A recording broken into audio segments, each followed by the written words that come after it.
ನಮಸ್ಕಾರ ವೀಕ್ಷಕರೇ, ಆರೋಗ್ಯ ರಹಸ್ಯ ನೇರ ಪ್ರಸಾರ ಕಾರ್ಯಕ್ರಮಕ್ಕೆ ಆತ್ಮೀಯವಾದಂಥ ಸ್ವಾಗತ. ಪರೋಪಕಾರ ಮಾಡುವುದು ಪುಣ್ಯದ ಕೆಲಸ ಅಂತ ಹೇಳ್ತಾ ಇವತ್ತಿನ ಕಾರ್ಯಕ್ರಮವನ್ನು ಪ್ರಾರಂಭ ಮಾಡೋಣ. ಶುಭ ಸಮಯದಂದು ಶುಭವಾಗಿರ್ತಕ್ಕಂಥ ವಿಚಾರವನ್ನು ತಿಳಿಸ್ಕೊಡೋದಕ್ಕೆ ಎಂದಿನಂತೆ ನಮ್ಮ ಜೊತೆಗಿದ್ದಾರೆ ಶ್ರೀಮಾನ್ ಶ್ರೀ ಪುರುಷೋತ್ತಮ್ ದೇಶಿ ಗುರುಗಳು. ಬನ್ನಿ ವೀಕ್ಷಕರೇ, ಅವ್ರನ್ನ ಕಾರ್ಯಕ್ರಮಕ್ಕೆ ಸ್ವಾಗತಿಸೋಣ. ಗುರುಗಳೇ ನಮಸ್ಕಾರ, ಕಾರ್ಯಕ್ರಮಕ್ಕೆ ಸ್ವಾಗತ. ನಮಸ್ಕಾರ ಗುರುಗಳೇ, ಸಂಸಾರ ಅಂತ ಹೇಳಿದ ತಕ್ಷಣ ಮೈಂಡಿಗೆ ಬರುವಂಥದ್ದು ಕಷ್ಟ, ತಾಪತ್ರಯ, ಈ ರೀತಿ ಹಲವಾರು ಒಂದು ನೆಗೆಟಿವ್ ಥಾಟ್ ಅನ್ನೋದೇ ಮೈಂಡಿಗೆ ಬರುತ್ತೆ ಗುರುಗಳೇ. ಹಾಗಿದ್ಮೇಲೆ ಈ ಸಂಸಾರದಲ್ಲಿ ಕಷ್ಟ ಅನ್ನುವಂಥದ್ದಕ್ಕೆ ಕಾರಣ ಏನು ಗುರುಗಳೇ? ಅದನ್ನು ಹೊರತುಪಡಿಸಿ ಸಂಸಾರ ಅನ್ನೋದನ್ನ ಖುಷಿಯಾಗಿ ತಗೊಳ್ಳೋದಕ್ಕೆ ಆಗೋದೇ ಇಲ್ವಾ? ಅದಕ್ಕೆ ಕಾರಣ ಏನು? ಹರಿ ಓಂ ಶ್ರೀ ಗುರುಭ್ಯೋ ನಮಃ. ಕಷ್ಟದ ಜೊತೆ ನಷ್ಟ, ನಷ್ಟದ ಜೊತೆ ಕಷ್ಟ. ನಷ್ಟ ಆದರೂ ಕಷ್ಟ, ಕಷ್ಟ ಆದರೂ ನಷ್ಟ. ಇದು ಸಂಸಾರದಿಂದ ಅಂತ ಹೇಳ್ಬೋದಾ? ಸಂಸಾರದಿಂದ ನಷ್ಟ ಕಷ್ಟ ಎರಡೂ ಇದೆ ಅಂತ ಹೇಳ್ಬೋದಾ? ಅಂದರೆ ಸಂಸಾರ ನಡೆಸೋರಲ್ಲಿ ಕಷ್ಟ ನಷ್ಟ ಆಗುತ್ತೆ ಗುರುಗಳೇ ಅನಿಸುತ್ತೆ.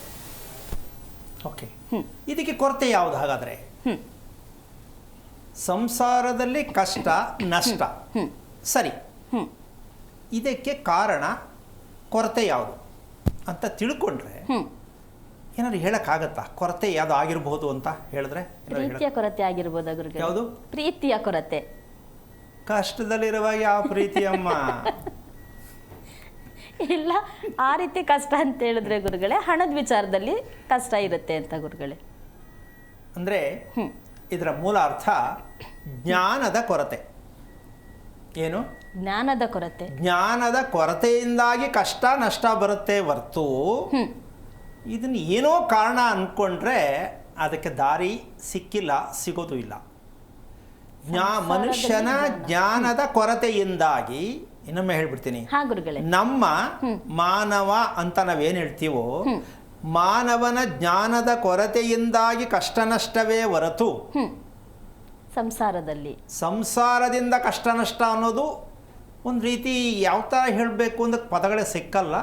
ಇದಕ್ಕೆ ಅವೈಜ್ಞಾನಿಕ, ಮೌಢ್ಯ, ಯಾವುದೋ ಸಂಪ್ರದಾಯ, ಸೊ ಏನು ಅವರವರ ವೈಯಕ್ತಿಕ ಅನುಸಾರವಾಗಿ ಅದಕ್ಕೊಂದು ಹೆಸರು ಕೊಡ್ಬೋದೇ ವಿನಃ ಮುಖ್ಯವಾದ ಉತ್ತರ ಯಾವುದ್ರ ಕೊರತೆ? ಜ್ಞಾನದ ಕೊರತೆ. ಜ್ಞಾನದ ಕೊರತೆ. ಯಾವುದಪ್ಪ ಜ್ಞಾನ? ಎಲ್ಲಿ ಸಿಗುತ್ತಪ್ಪ ಜ್ಞಾನ? ಹೆಂಗಪ್ಪ ತಗೊಳ್ಳೋದು ಜ್ಞಾನ? ಹಾಗಿದ್ರೆ ಇವಾಗೆಲ್ಲ ನಮಗೆ ಜ್ಞಾನ ಅಂದ್ರೆ ಕಷ್ಟದಲ್ಲಿ, ಸಂಸಾರ ಅನ್ನುವಂಥದ್ದು ಕಷ್ಟದಲ್ಲಿ ಇದೆ ಅಂತ ಹೇಳಿದ್ರೆ ಅವ್ರಿಗೆ ಜ್ಞಾನ ಇರಲ್ಲ ಅಂತನಾ ಗುರುಗಳೇ? ಹಾಗಿದ್ರೆ ಶಾಸ್ತ್ರ ಕೇಳೋದು, ದೇವ್ರ ಹತ್ರ ಹೂ ಕೇಳೋದು, ದೇವ್ರಿಗೆ ಅರ್ಕೆ ಕಟ್ಟೋದು, ಇದೆಲ್ಲ ಅದೇ ಕೊರತೆ. ಇದೆಲ್ಲ ಅದೇ ಕೊರತೆ. ಕೊನೆಗೆ ಯಾವುದೂ ಆಗಲಿಲ್ಲ ಅಂತ ಕೊನೆಗೆ ತಗೊಂಡೋಗ್ಬಿಟ್ಟು ನಾವೇನು ಮಾಡ್ತೀವಿ? ದೇವ್ರಿಗೆ ಹಾಕ್ಬಿಡ್ತೀವಿ. ಹೌದು. ಅದಕ್ಕೊಂದು ಸಣ್ಣ ಪ್ರಶ್ನೆ ಕೇಳಬೇಕಾಗತ್ತೆ. ಈ ರಹಸ್ಯಕ್ಕೆ ಕಾರಣಕರ್ತನಾಗಿರ್ತಕ್ಕಂತಹ ಶ್ರೀಮನ್ನಾರಾಯಣನ ಪಾದ ಕಮಲಗಳಿಗೆ ಕೋಟಿ ಕೋಟಿ ನಮನಗಳ ಅರ್ಪಣೆಯನ್ನು ಮಾಡಿ ಒಂದು ಮಗು ಹುಟ್ಟತ್ತೆ. ನಮಗೆ ಯಾವುದಕ್ಕೆ ಆಗಲಿ ಬದುಕಲಿಕ್ಕೆ ವಿವರಣೆ ಬೇಕಲ್ಲ? ಬೇಕು ಗುರುಗಳೇ. ಬದುಕಿಗೊಂದು ವಿವರಣೆ ಬೇಕು. ಹೌದು. ಜೀವನಕ್ಕೊಂದು ವಿವರಣೆ ಬೇಕು. ಏನೇ ಮಾಡಬೇಕಾದ್ರೂ ಒಂದು ವಿವರಣೆ ಬೇಕು, ಹೌದಾ? ಹೌದು. ಆದರೆ ಮಗು ಹುಟ್ಟಿದ ಮೇಲೆ ಮಗುವಿನ ವಿವರಣೆಯನ್ನ ನಾವು ತಗೊಂಡಿದ್ದೀವಾ? ಮಗುವಿನ ವಿವರಣೆ. ಮಗು ಬಗ್ಗೆ ವಿವರಣೆ ಬೇಕಲ್ಲ? ಅದೇ ಗುರುಗಳೇ, ಹೋಗಿ ಕೇಳಿದಾಗ ರಾಶಿ ನಕ್ಷತ್ರ ಯಾವ ವಾರ ಹುಟ್ಟಿದ್ದು ಅದಲ್ಲಮ್ಮ. ಈ ರಾಶಿ ನಕ್ಷತ್ರ ಬಿಡಿ ವಿಚಾರ. ನಾನ್ ಕೇಳುದು ಮನುಷ್ಯನಾದವನು. ನಾವು ರಾಶಿ ಭವಿಷ್ಯಕ್ಕೆ ಹೋಗೋದು ಬೇಡ. ಓಕೆ, ಅದು ಮಾತಾಡ್ತವ್ರು ಈ ಜೂಮ್ ಅಂದ್ರೆ ಬಗೆಹರಿಯಲ್ಲ. ನಾನ್ ಹೇಳೋದು ನಾವಾಗಿ ಅದಕ್ಕೆ ಪ್ರಯತ್ನ ಮಾಡೋಣ. ನಾವೇ ಪ್ರಯತ್ನ ಮಾಡಬೇಕು. ಮಗುವಿನ ವಿವರಣೆಯನ್ನ ನಾವು ತಗೊಂಡಿದೀವಾ? ತಗೋಬೇಕಾ ಬೇಡವಾ? ತಗೋಬೇಕು ಗುರುಗಳೇ. ಈಗ ವೆಹಿಕಲ್ಸ್ ತಗೊಂಡಾಗ ಸರ್ವಿಸ್ ಇಷ್ಟೇ ದಿನಕ್ಕೆ ಮಾಡಬೇಕು. ಹೌದು, ಚಾರ್ಟ್ ಕೊಡ್ತಾರೆ. ಇಷ್ಟು ದಿನಕ್ಕೆ ಡೀಸೆಲ್ ಇಷ್ಟು, ಪೆಟ್ರೋಲ್ ಇಷ್ಟು ಹಾಕಬೇಕು. ಟೈರ್ ಎಷ್ಟು ದಿನಕ್ಕೆ ಹೇಗಿದ್ರೆ ಚೇಂಜ್ ಮಾಡಬೇಕು. ಪ್ರತಿಯೊಂದು ವಿವರಣೆ ಕೊಡ್ತಾರೆ. ಹೌದು. ಮಗು ಬಗ್ಗೆ ವಿವರಣೆ ಬಂದಿದೆಯಾ? ಇಲ್ಲ ಗುರುಗಳೇ. ಬರ್ತಾ ಇದೆಯಾ? ಸಾಧ್ಯನೇ ಇಲ್ಲ. ತಿಳ್ಕೊಂಡಿದೀವಾ? ಇಲ್ಲ ಗುರುಗಳೇ. ಮತ್ತೆ ಮಗುನ ಹೇಗೆ ಮೇಂಟೈನ್ ಮಾಡೋದು? ಹೇಗೆ? ಏನ್ ಬಂತಲ್ಲಿ? ನಿಮ್ಮ ಪ್ಲಾನ್ ಬಂತು. ಮಗುವಿನ ವಿವರಣೆ ಯಾವುದು? ನಿಮ್ಮ ಪ್ಲಾನು. ನಮ್ಮ ಇಷ್ಟದ ಹಾಗೆ ಬೆಳೆಸೋದು. ನಮ್ಮ ಮಗ ಹಿಂಗಾಗ್ಬೇಕು, ನಮ್ಮ ಮಗಳು ಹಿಂಗಾಗ್ಬೇಕು. ಈಗ ಮಗುವಿನ ವಿವರಣೆ ಗೊತ್ತಿಲ್ಲ ನಿಮಗೆ. ಯಾವುದೇ ವಿಚಾರದಲ್ಲೂ ಕೂಡ ನಮಗೆ ಅದರ ಒಂದು ಪೂರ್ಣ ಸತ್ಯ ಗೊತ್ತಿಲ್ಲದೆ ನಾವು ಯಾವುದನ್ನು ತಿಳಿಯೋಕ್ಕಾಗಲ್ಲ, ನಡ್ಕೊಳಕ್ಕಾಗಲ್ಲ. ಖಂಡಿತ ಹೌದು ಗುರುಗಳೇ. ಹಾಗಿದ್ಮೇಲೆ ಮಗುವಿನ ಸತ್ಯವನ್ನು ತಿಳಿಯೋದು ಆಗಿದೆಯಾ ಅನ್ನೋದೇ ಗೊತ್ತಿಲ್ಲ ಅಂದರೆ ನಾವು ಭವಿಷ್ಯ ಜ್ಯೋತಿಷ್ಯ ಕೇಳೋರ ಹತ್ರ ಹೋದ್ರೂ ಸಿಕ್ಕಲ್ಲ, ಇದು ಸಿಗೋದೂ ಇಲ್ಲ. ಮತ್ತು ನಾವು ತಿಳ್ಕೋಬೇಕು ಅಂದರೆ ಏನು ಮಾಡಬೇಕು ಅನ್ನೋ ಪ್ರಯತ್ನ ಬೇಕಾಗುತ್ತೆ. ಈ ಪ್ರಯತ್ನ ಅಂತಕ್ಕಂಥದ್ದು ನಾವು ಜೀವನದಲ್ಲಿ ಮನುಷ್ಯ ಏನಾದ್ರು ಒಂದು ಸಾಧನೆ ಮಾಡಬೇಕು ಅಂತ ಹೇಳ್ತಾರೆ, ಹೌದು, ಅನ್ಕೋತಾರೆ, ಹೌದು, ಹೌದಾ? ಸಾಧನೆ ಎಂದರೆ ಏನು ಅಂತ ಪ್ರಶ್ನೆ ಕೇಳಿದ್ರೆ ಅದೇ ಓದ್ತೀನಿ, ಕೆಲಸ ತಗೋತೀನಿ, ಒಳ್ಳೆ ದುಡ್ಡು ಮಾಡ್ತೀನಿ, 4 ಜನಕ್ಕೆ ಉಪಕಾರ ಮಾಡ್ತೀನಿ. ಮಾಡಕ್ಕಂತೂ ಆಗಲ್ಲ, ನಮಗೆ ಇರಲ್ಲ, 4 ಜನಕ್ಕೆ ಉಪಕಾರ ಮಾಡೋದಲ್ಲಿ ಬಂತು, ಅದ್ರ ಬಾಯಲ್ಲಂತೂ ಬರುತ್ತೆ. ಸಾಧನೆ ಎಂದರೆ ಏನು ಅನ್ನೋದನ್ನ ಸರಿಯಾಗಿ ತಿಳ್ಕೊಂಡ್ರೆ ನಾವು ಅದನ್ನ ಹೇಳಲ್ಲ ಬಾಯಿಂದ. ಸಾಧನೆ ಎಂದರೇನು ಅಂತ ತಿಳ್ಕೊಂಡ್ರೆ ನಾವು ಹೇಳೋದಕ್ಕೆ ಹೋಗಲ್ಲ, ಯಾಕೆ ನಮ್ಮ ಕೈಲಿ ಆಗಲ್ಲ, ಅದು ಆಗೂ ಇಲ್ಲ, ಬರೀ ಸುಳ್ಳು. ಅಂಥದ್ದೇನು ಅರ್ಥ ಇದೆ ಗುರುಗಳೇ ಹಾಗಿದ್ರೆ ಸಾಧನೆ ಅನ್ನುವಂಥ ಪದಕ್ಕೆ? ಅಲ್ವಾ? ಅದಕ್ಕೆ ತುಂಬಾ ಆಶ್ಚರ್ಯಕರವಾದ ರೀತಿಯ ಜೀವನ. ಸಾಧನೆಯ ಮೂಲಾರ್ಥ ಆಶ್ಚರ್ಯಕರವಾದ ಜೀವನ. ಅದ್ಯಾವುದು ಅಲ್ವಾ? ಅನ್ಕೊಂಡೇ ಇರಲಿಲ್ಲ ಇವತ್ತು. ಅಯ್ಯೋ, ನನ್ನ ಫ್ರೆಂಡ್ ಬಂದು ಸ್ಟಾರ್ ಹೋಟ್ಲು ಕರ್ಕೊಂಡೋಗಿ ತಿಂಡಿ ಕೊಡಿಸ್ಬಿಟ್ಟ. ಹೆಂಗೆ? ಬಯಸದೆ ಬಂದ ಭಾಗ್ಯ. ನೋಡಮ್ಮ, ಎಷ್ಟು ಚೆನ್ನಾಗಿ ಹೆಸರಿಟ್ಟೆ ನೀನು. ಇದು ಜೀವನದಲ್ಲಿ ನಮಗೆ ಆಶ್ಚರ್ಯಕವಾದ ಬೆಳವಣಿಗೆ ಬೇಕೇ ಹೊರತು ಈಗ ನಿರೀಕ್ಷೆ ಇಲ್ಲದೆ ಬದುಕೋದು ಎಷ್ಟು ಚೆನ್ನಾಗಿರುತ್ತೆ. ನಿಜಕ್ಕೂ ಖುಷಿ ಗುರುಗಳೇ. ಅದು ಇದು ಸಾಧನೆ, ಅದು ನಿಂದಲ್ಲ. ಸಾಧನೆ ನಿಂದಲ್ಲ, ಅದು ಆಶ್ಚರ್ಯಕವಾದ ರೀತಿ ನೀನು ಕರ್ಕೊಂಡೋಯ್ತದು. ಇದ್ರಿಗೆ ಬದುಕಬೇಕಾಗಿರೋದು ನಾವು. ಏನು ಹೇಳ್ತೀಯಾ? ನಾನು ಇಂಥ ಗಂಡು ನಿಂಗೆ ಸಿಗುತ್ತಾನೆ ಅಂತಲೇ ಗೊತ್ತಿರಲಿಲ್ಲ. ಹಬ್ಬ, ದೇವರು ಎಂಥ ಗಂಡನ ಕೊಟ್ಟ, ಅಥವಾ ನಾನು ಸೆಲೆಕ್ಟ್ ಮಾಡ್ಕೊಂಡೆ. ಆ ರೀತಿ ಆಸೆ ಎಲ್ರಿಗೂ ಇರುತ್ತೆ ಗುರುಗಳೇ, ಅದೇ ಸಿಗುತ್ತಾ ಎಲ್ರಿಗೂ? ಅಲ್ಲ, ನೀವು ತಿಳ್ಕೊಂಡ್ರೆ ಸುಳ್ಳಲ್ಲ, ನೀವು ಹೇಳ್ತಿರೋ ಸುಳ್ಳು, ನೀವು ತಿಳ್ಕೊಂಡ್ರೋ ಸುಳ್ಳು. ಏನು ಅಂದ್ರೆ ನೀವು ಯಾವುದನ್ನು ಹುಡುಕಕ್ಕೆ ಹೋಗ್ಬೇಡಿ, ಇಂಟರ್ವ್ಯೂ ಮಾಡಕ್ಕೆ ಹೋಗ್ಬೇಡಿ, ಕೇಳಕ್ಕೆ ಹೋಗ್ಬೇಡಿ ನನ್ನ ಹುಡುಗ ಹೆಂಗೆ ಸಿಗ್ತಾನೆ, ಅಥವಾ ನನ್ನ ಹುಡುಗ ಹೇಗಿರಬೇಕು, ಅಥವಾ ನನ್ನ ಜೀವನ ಹೇಗಿರಬೇಕು. ಇದು ತಪ್ಪು. ಇದೇ ಮೌಢ್ಯದಿಂದ ನಾವು ಸಿಕ್ಕಾಕೊಂಡಿರೋದು. ನಿಮ್ಮದು ಸೆಲೆಕ್ಷನ್ ಇಲ್ಲ ಇಲ್ಲಿ. ಅಂದ್ರೆ ಯಾವುದು ನಿರೀಕ್ಷೆ ಮಾಡದೆ ಸಿಗುವಂಥದ್ದು ಅದಿಲ್ವೇ ಇಲ್ಲ. ನಿರೀಕ್ಷೆ ಅನ್ನೋದು, ನಿಜಕ್ಕೂ ಹೇಳ್ತೀನಿ, ಮನುಷ್ಯತ್ವ ಅನ್ನೋದಲ್ಲಿ ನಿರೀಕ್ಷೆ ಇಟ್ಕೊಂಡೇ ಬದುಕಬಾರ್ದು. ಕ್ಷಣಕ್ಕೂ ಕೂಡ ನಾವು ಬದಲಾವಣೆ ಆಗ್ತಾ ಇರ್ತೀವಿ. ಮತ್ತು ನಿರೀಕ್ಷೆ ಹೆಂಗೆ? 30 ನಿಮಿಷಕ್ಕೆ 30,000 ಚೇಂಜ್ ಆಗಿರುತ್ತೆ. ನಾವು ಚೇಂಜ್ ಆಗಿರ್ತೀವಿ. ದೇಹ ಚೇಂಜು, ಮನಸ್ಸು ಚೇಂಜು. ಅದೇಂಗೆ ನಿರೀಕ್ಷೆ ಮಾಡೋದು ನೀವು? ಸಾಯಂಕಾಲ ನಾನು ಹಿಂಗಿರ್ತೀನಿ, ಹೆಂಗಾಗತ್ತದು? ಬೆಳಿಗ್ಗೆಗೆ ಹಿಂಗಿರ್ತೀನಿ, ಹೆಂಗಾಗತ್ತದು? ಇದು ಸಾಧನೆ ಅಂತಾರ? ಇದನ್ನ ಮೊಂಡತನ ಅಂತಾರೆ, ಬೇಜವಾಬ್ದಾರಿತನ ಅಂತಾರೆ, ಇನ್ನೊಂದು ಅಹಂಕಾರ ಅಂತಾರೆ. ಮನುಷ್ಯ ನಿರೀಕ್ಷೆಯಲ್ಲಿ ಬದುಕಬೇಕಂತೆ. ಅಪ್ಪಟ ಸುಳ್ಳಿನ ಕಂತೆ ಅದು. ಸಾಧ್ಯನೇ ಆಗಲ್ಲ.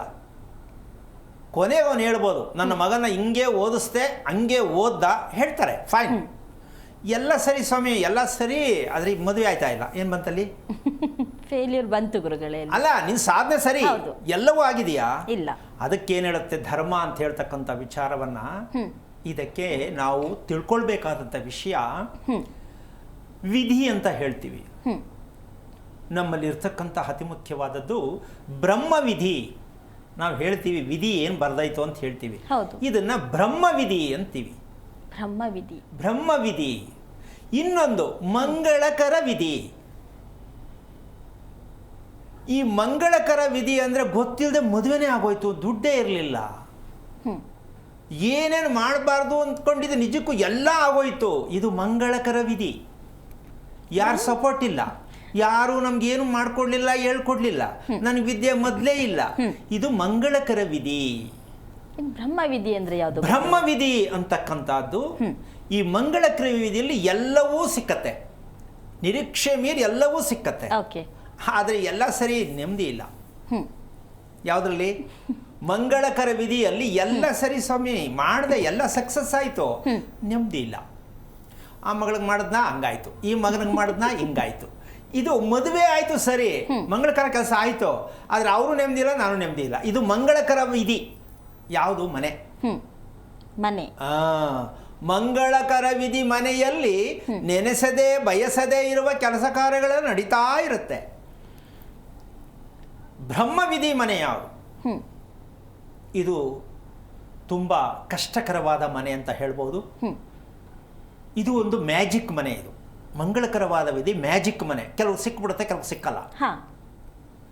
ಈ ಬ್ರಹ್ಮವಿಧಿ ಮನೆ ಅಂತಕ್ಕಂಥದ್ದು ಸಿಕ್ಕಿದ್ರೂ ಪಡ್ಕೊಳಕ್ಕಾಗಲ್ಲ, ಅಂದರೆ ಅದನ್ನು ಅನುಭವಿಸೋಕ್ಕಾಗಲ್ಲ. ಇಲ್ಲಿ ನಾವು 3 ವಿಚಾರವನ್ನು ತಗೊಳ್ತೀವಿ ನಾವು. ಏನು? ಊಟದಲ್ಲಿ 3 ವಿಧಾನ, ಮನೆಯಲ್ಲಿ 3 ವಿಧಾನ. ಇವು 3 ಸೇರಿಸಿ 6 ಆಯಿತು. ಹೌದು. ಇದು ಈ ಊಟದಲ್ಲಿ ಯಾವುದು, ಮನೆಯಲ್ಲಿ ಯಾವುದು ಅಂತ ತಿಳ್ಕೊಳ್ತಕ್ಕಂಥ ವಿಚಾರ. ಬ್ರಹ್ಮವಿಧಿ ಮನೆಯಲ್ಲಿ ಇವೆರಡೂ ಸಿಕ್ಕತ್ತೆ.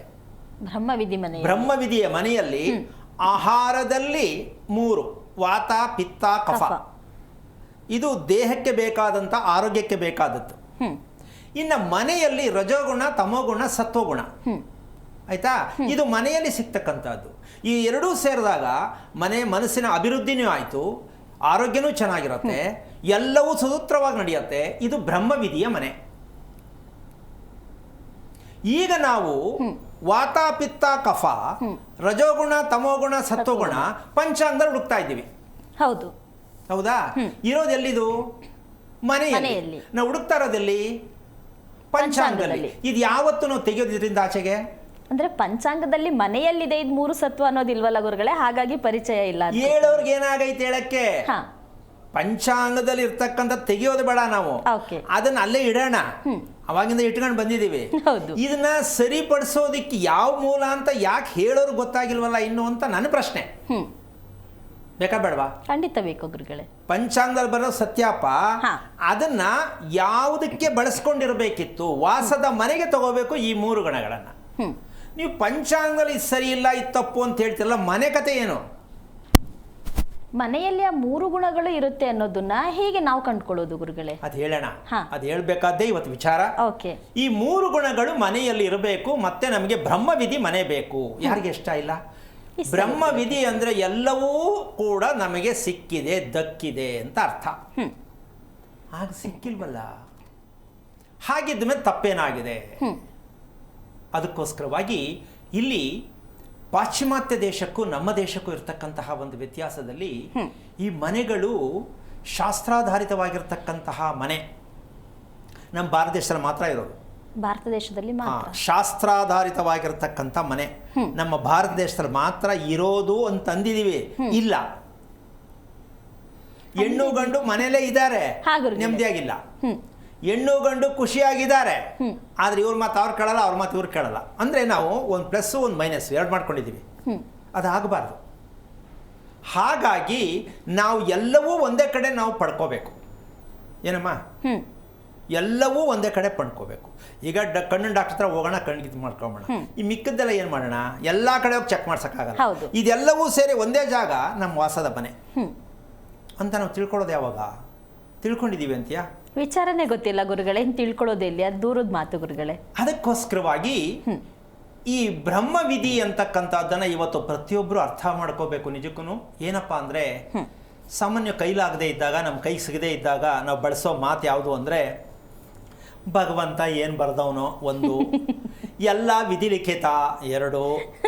ಆಮೇಲೆ ಶಾಸ್ತ್ರ ಹೇಳೋರೇ ಹೇಳ್ತಾರೆ, ಏನು ಸ್ವಾಮಿ ಹೆಣ್ಣು ಗಂಡಿಗೆ ಆಯ್ತದೆ ಅಂತ. ಸೊ ನೋಡ್ರಿ, ನಾನು ಹೇಳ್ಕೊಡ್ತೀನಿ, ಹಾಕ್ಕೊಡ್ತೀನಿ, ಮಾಡಿ ದೇವ್ರ ಮೇಲೆ ಭಾರ ಹಾಕಿ ಭಗವಂತ ಅವನೇ ಅಂತಾರೆ. ಅವರೇ ಫೇಲು. ಹೌದಾ? ಅಂದ್ರೆ ಭಗವಂತನ ಸ್ಮರಣೆ ಮಾಡೋದು ಸರಿ, ನೀನು ಅಲ್ಲಿ ಯಾಕೆ ತಗೋತೀಯ ಸಪೋರ್ಟ್ಗೆ? ಅಲ್ಲಿಗೆ ನೀನು ಫೇಲ್ ಆದೆ ಅಂತ. ಹೌದು ಅಲ್ವಾ? ಕಾರಣ ಅವರೇ ಫುಲ್ ಟೋಟಲಿ ರಾಂಗ್ ಡಿಸಿಷನ್ ಇದ್ದಾರೆ. ಅವ್ರ ಹತ್ರ ಹೋಗಿ ನಾವು ಅವ್ರ ಮಾತು ಕೇಳ್ಕೊಂಡು ನಾವು ಬರ್ತೀವಿ. ಹೇಳೋದು ಹೇಳ್ತೀನಿ, ನೀವು ಮಾಡೋದು ಮಾಡಿ. ಭಗವಂತ ಇದ್ದಾನೆ, ಹೇಳಿದ್ದು ಸುಳ್ಳು, ಮಾಡ್ತಿರೋದು ಸುಳ್ಳು, ಭಗವಂತ ಎಲ್ಲಿ ಬರ್ತಾನಲ್ಲಿ? ಅಲ್ವಾ? ಅದಕ್ಕೊಂದು ಗಾದೆ ಹೇಳ್ತಾರೆ, ಭಗವಂತ ನಮ್ಮನ್ನ ಭೂಮಿಗೆ ಕಳಿಸ್ತಾ. ಹೌದಾ? ಕಳಿಸೋದ್ನ ನಾವೇ ಬಂದ್ವ ಇರ್ಲಿ, ಭಗವಂತ ನಮ್ಗೆ ಭೂಮಿಗೆ ಕಳಿಸ್ತಾ. ಆದ್ರೆ ನಮ್ ಕಷ್ಟ ಯಾಕೆ ಕೊಟ್ಟ? ಆಮೇಲೆ ನಾವು ಪೂಜೆ ಮಾಡೋದು ಯಾಕೆ ಅವನಿಗೆ ಇನ್ನೂ ತಲುಪಿಲ್ವಾ? ನಮ್ಮ ಕಡೆ ಯಾಕೆ ಅವ್ನು ನೋಡ್ತಾ ಇಲ್ಲ? ಆಮೇಲೆ ದೇವ್ರು ಎಲ್ಲಿದ್ದಾನೆ, ಹೇಗಿದ್ದಾನೆ, ಯಾವಾಗ ಸಿಗ್ತಾನೆ? ಈ ಪ್ರಶ್ನೆ ನಮ್ಮಲ್ಲಿ ಬೇಕಾದಷ್ಟಿದೆ. ಖಂಡಿತವಾಗ್ಲೂ ಇದೆ ಗುರುಗಳೇ. ದೇವ್ರು ನೋಡ್ತಾನೆ, ಎಲ್ಲಿ ಸಿಗ್ತಾನೆ, ಹೆಂಗಿದಾನೆ, ಇದರಲ್ಲೇ ಕಾಲ ಕಳೆದ್ಬಿಟ್ಟವ್ ನಾವು. ಹೌದು. ಅಂದಮೇಲೆ ಏನು ಮಾಡೋದು ಈಗ? ಹುಡುಕೋದು ಅಲ್ಲ, ನೋಡೋದು ಅಲ್ಲ, ಆದರೂ ನಾವು ಹೇಳೋದನ್ನು ಬಿಟ್ಟಿಲ್ಲ. ಹೌದು. ಅಂದ್ರೆ ಒಟ್ಟಾರೆಯಾಗಿ ಕಾರ್ಯಕ್ರಮದಲ್ಲಿ ನಾನು ಪದೇ ಪದೇ ಹೇಳ್ತೀನಿ, ನಮ್ಮ ಸುಳ್ಳಿನ ಬದುಕನ್ನು ಮೊದಲು ಬಿಡಬೇಕು. ಪ್ರತಿ ಒಂದಕ್ಕೂ ಸುಳ್ಳು ಇದು ಹೇಳ್ಕೊಟ್ರು ದೊಡ್ಡವರೇ. ಯಾವ್ದನ್ನ ಸುಳ್ಳು ಹೇಳೋದನ್ನ ಅಂತ ಅವ್ರಿಗೆ ಗೊತ್ತಿಲ್ಲ. ದೇವ್ರ ಮೇಲೆ ಹೇಳೋದು ಸುಳ್ಳು ಅಂತ. ಸುಳ್ಳು ಮೊದಲಿಂದಾನು ಇದನ್ನೇ ಮಾಡ್ಕೊಂಡ್ ಬಂದಿರೋದು. ಎಲ್ಲ ದೇವ್ರನ್ನ ಬಿಡು, ಎಲ್ಲ ದೇವ್ರನ್ನ ನೋಡ್ಕೊತಾನೆ ಬಿಡು, ಹಿಂಗೆ ಹೇಳಿ ಹೇಳಿ ಸುಳ್ಳು ಮಾಡಿ ಸೋಮಾರಿ ಮಾಡಿಬಿಟ್ರು. ಹೌದು ಅಲ್ವಾ? ನಾವು ಅದನ್ನೇ ಹೇಳ್ಕೊಂಡಿದ್ದೀವಿ, ನಮ್ಮ ದೊಡ್ಡವ್ರು ಹೇಳ್ಕೊಟ್ಟವ್ರೆ ಅಂತ. ಇದು ನಮ್ಮ ದೇಶದಿಂದ ಹೋಗುತ್ತೆ ಅನ್ಕೊಂಡಿದ್ಯಮ್ಮ? ತುಂಬ ಕಷ್ಟ ಇದೆ ಗುರು, ತುಂಬ ಕಷ್ಟ. ಹೌದು. ಇಲ್ಲಿ ಏನಿದ್ರು ದೇವರನ್ನ ಮೆಕ್ಯಾನಿಕ್ ಮಾಡಿಬಿಟ್ಟಿದ್ದೀವಿ ನಾವು. ಮೆಕ್ಯಾನಿಕ್ಕು ಹೇಗೆ ಹೇಳ್ತೀರಾ ಗುರುಗಳೇ? ಯಾಕೆ? ಅಲ್ಲ, ಒಳ್ಳೆ ವೆಹಿಕಲ್ ತಗೊಂಡ್ಬಿಡೋದು, ಇವ್ರಿಗೆ ಇಷ್ಟ ಬಂದದ್ದು ಅದನ್ನ ಚೇಂಜ್ ಮಾಡಿ ಇನ್ನೊಂದು ಹಾಕ್ಕೊಳ್ಳೋದು, ಇದು ಮೆಕ್ಯಾನಿಕ್ಕು ಅಂತ ನಾವು ಮಾಡ್ಕೊಂಡು. ದೇವ್ರ ಮೆಕ್ಯಾನಿಕ್ ಅಲ್ಲ, ನಾವು ಮೆಕ್ಯಾನಿಕ್ ಥರ ಮಾಡಿದ್ದೀವಿ. ಆಮೇಲೆ ದೇವ್ರಿಗೆ ಲಂಚ ಕೊಡೋ ಅಭ್ಯಾಸ ಮಾಡ್ತಾ ಇದ್ದೀವಿ ನಾವು. ಹೌದಾ? ಇವೆರಡೂ ನಾವು ದೇವ್ರಿಗೆ ಮಾಡ್ತಾ ಇರ್ತಕ್ಕಂಥ ದೊಡ್ಡ ಅವ್ಯವಹಾರ. ನನಗಿದು ಮಾಡಿದ್ರೆ, ನಾನು ದೇವಸ್ಥಾನಕ್ಕೆ ಬಂದರೆ ನನಗಿದು ಕೊಡಬೇಕು, ನಾನು ತಿರುಪತಿಗೆ ಹೋದ್ರೆ ನನ್ನ ಮಗಳು ಮದುವೆ ಆಗಬೇಕು, ಅಪ್ಲಿಕೇಶನ್. ಏನು ಇವ್ರನ್ನೆಲ್ಲ ದೇವ್ರನ್ನೆಲ್ಲ ಕೇಳಿ ಮದುವೆ ಮನೆ ಮಾಡ್ಕೊಂಡಿದ್ರೆ, ಅವರು ಮಕ್ಕಳು ಮಾಡ್ಕೊಂಡಿದ್ರ? ಇಲ್ವಲ್ಲ, ಇಲ್ಲ ಅಲ್ವಾ? ಯಾಕೆ ಅಂದರೆ ಇದು ಕೇವಲವಾಗಿ ಕೇಳಿಸ್ಬೋದು, ಮಾತು ಕೇಳಿಸ್ಕೊಳ್ಳೋರಿಗೆ. ಆದರೆ ನಾವು ದೇವರು ಅಂತ ಹೆಸರು ಹೇಳಿ ಎಷ್ಟು ಭ್ರಷ್ಟತೆಯಲ್ಲಿ ಬದುಕ್ತಾ ಇದ್ದೀವಿ ಅಂತ ಪ್ರತಿಯೊಬ್ಬರು ಅರ್ಥ ಮಾಡ್ಕೊಳ್ಳಿ. ದೇವರ ಹೆಸರನ್ನ ನಾವು ಯಾವ ಕಾರಣಕ್ಕೂ ತರಲೇಬಾರ್ದು. ಭಗವಂತನ ಸ್ಮರಣೆ ಮಾಡಬೇಕು, ಭಗವಂತನಿಗೆ ಹತ್ತಿರವಾಗೋದನ್ನು ಕಲಿಬೇಕೆ ಬಿಟ್ಟು ದೇವ್ರನ್ನ ಬ್ಯಾಲೆನ್ಸ್ ಮಾಡಿ ಮ್ಯಾಜಿಕ್ ಮಾಡಿ ಲಂಚ ಕೊಡೋಕ್ಕೆ ಹೋಗ್ಬಿಡಿ ದೇವರಿಗೆ. ನಾವೆಲ್ಲ ಕೊಡ್ತಿರೋದೆಲ್ಲ ಬರೀ ಲಂಚಾನೇ. ಅದು ನಿಮ್ಮ ಕಲ್ಪನೆ. ದೇವರೇ ಲಂಚ ಅಂತ ಹೇಳೋದು ಇಲ್ಲ, ಕೇಳೋದು ಇಲ್ಲ, ಅವ್ನು ದೇವ್ರು ಕೇಳೋದು ಇಲ್ಲ, ಕೇಳೂ ಇಲ್ಲ. ಭಗವಂತ ನಮಗೆ ಕೊಟ್ಟಿದ್ದಾರೆ. ನಾವು ಭಗವಂತನ ಕೊಡೋಕೆ ನಾವ್ಯಾರು? ನಾವೇನು ಕೊಡ್ಬೇಕು ಭಗವಂತನಿಗೆ? ಏನು ಕೊಡ್ಬೇಕು? ಕೊಟ್ರೆ ಭಗವಂತನಿಗೆ ನಾವು ಕೊಡುವುದೇ ಆದರೆ ಏನು ಕೊಡಬೇಕು? ಶರಣಾಗತಿ ಗುರು. ತಲೆ ಬಗ್ಸಿದ್ರೆ ಸಾಕಪ್ಪ. ದೇವ್ರು ಕೇಳೋದೇನು? ತಲೆ ಬಗ್ಸು ಅಂತ. ತಲೆ ಬಗ್ಸು, ಶರಣಾಗತಿಯನ್ನ ಒಂದು ಅಷ್ಟೇ ಸಾಕು. ಎಲ್ಲಿಗೆ? ಭೂಮಿಗೆ. ಎಲ್ಲಿಗೂ ಅಲ್ಲ, ಭೂಮಿಗೆ ಶರಣಾಗತಿ ಆಗ್ತಕ್ಕಂಥದ್ದೇ ನಿಜವಾದ ಶಾಸ್ತ್ರೀಯ ಪದ್ಧತಿಯ ಮನೆ ಆಗತ್ತೆ. ಶಾಸ್ತ್ರೀಯ ಪದ್ಧತಿಯ ಮನೆ ಅಂದರೆ ಮನೆಯ ಮುಖ್ಯ ದ್ವಾರ. ಶಾಸ್ತ್ರೀಯ ಪದ್ಧತಿಯ ಮನೆ ಅಂದರೆ ಮುಖ್ಯ ದ್ವಾರ. ಈಗ ತಲೆ ಬಗ್ಸಿ ನಡೀತಕ್ಕಂಥದ್ದು, ದ್ವಾರದಲ್ಲಿರ್ತಕ್ಕಂಥದ್ದು ಸಾಮಾನ್ಯವಾಗಿ ಉಡುಪಿ ಸೈಡ್ಗೆ ಹೋದ್ರೆ ಎಲ್ರಿಗೂ ಅರ್ಥ ಆಗತ್ತೆ ಅಲ್ವಾ? ಆ ಥರ ಬಾಗ್ಲು ಇಟ್ಕೊಳಕ್ ಹೋಯ್ತು ಸ್ವಾಮಿ, ಸೋಫಾ ತಗೊಂಡು ಹೋಗೋದು ಹೆಂಗೆ? ಫಸ್ಟ್ ಬರೋದೇನು? ಆ ಥರ ಬಾಗ್ಲು ಮಾಡಿಬಿಟ್ರೆ ಸೋಫಾ ಒಳಗೆ ತಗೊಂಡು ಹೋಗೋದು ಹೆಂಗೆ? ನಮ್ಮ ಮಗಳು ಒಳಿಯ ಮದುವೆ ಮಾಡಬೇಕು ಅನ್ನೋ ಮುಂದಕ್ಕೆ ಇವೆಲ್ಲ ಏನು ಮಾಡೋದು ಅಂದರೆ, ಮನೆ ಏನಾದರೂ ಆಗಲಿ ನಾವು ಸುಖ ಪಡ್ತೀವಿ, ಭೋಗಿಸ್ತೀವಿ ಅಂತೇಳಿ ಕಲ್ಪನೆ ಮಾಡಿಕೊಂಡು ಅನುಭವಿಸ್ತೀವಿ. ನೀವು ಹೇಳಿದಾಗೆ ಅಂದದ ಚಂದದ ಮನೆ ಕಟ್ಟುವಂಥ ವಿಚಾರಕ್ಕೆ ಇದು ಬರಲ್ಲ ಗುರುಗಳೇ. ಅದಕ್ಕೆ ಭಗವಂತ ನಮಗೆ ಕೇಳಿದ್ದು ಸಿರಬಾಗು ಅಂತ ಹೇಳಿ. ಈಗ ಆ ಸಿರಬಾಗುವಂಥ ಒಂದು ವಿಚಾರಕ್ಕಿಂತ ಮುಂಚಿತವಾಗಿ ಬ್ರಹ್ಮವಿಧಿ ಮನೆ ಅಂತಕ್ಕಂತಹ ಒಂದು ಲೆಕ್ಕಾಚಾರಕ್ಕೆ ಹೋದರೆ ಯಾವುದಪ್ಪ ಅದು ಅಂತಕ್ಕಂಥದ್ದು. ಇವಾಗ ನಿವೇಶನಕ್ಕೆ ಬರೋಣ. 3 ಭಾಗದ ನಿವೇಶನ. ಒಂದು ನಿವೇಶನವನ್ನು ನಾವು ತೆಗೆದುಕೊಂಡಾಗ 3 ಭಾಗವನ್ನಾಗಿ ಹಂಚಬೇಕು ಅದನ್ನು. ಅದು ಬ್ರಹ್ಮವಿಧಿಯ ಮನೆ.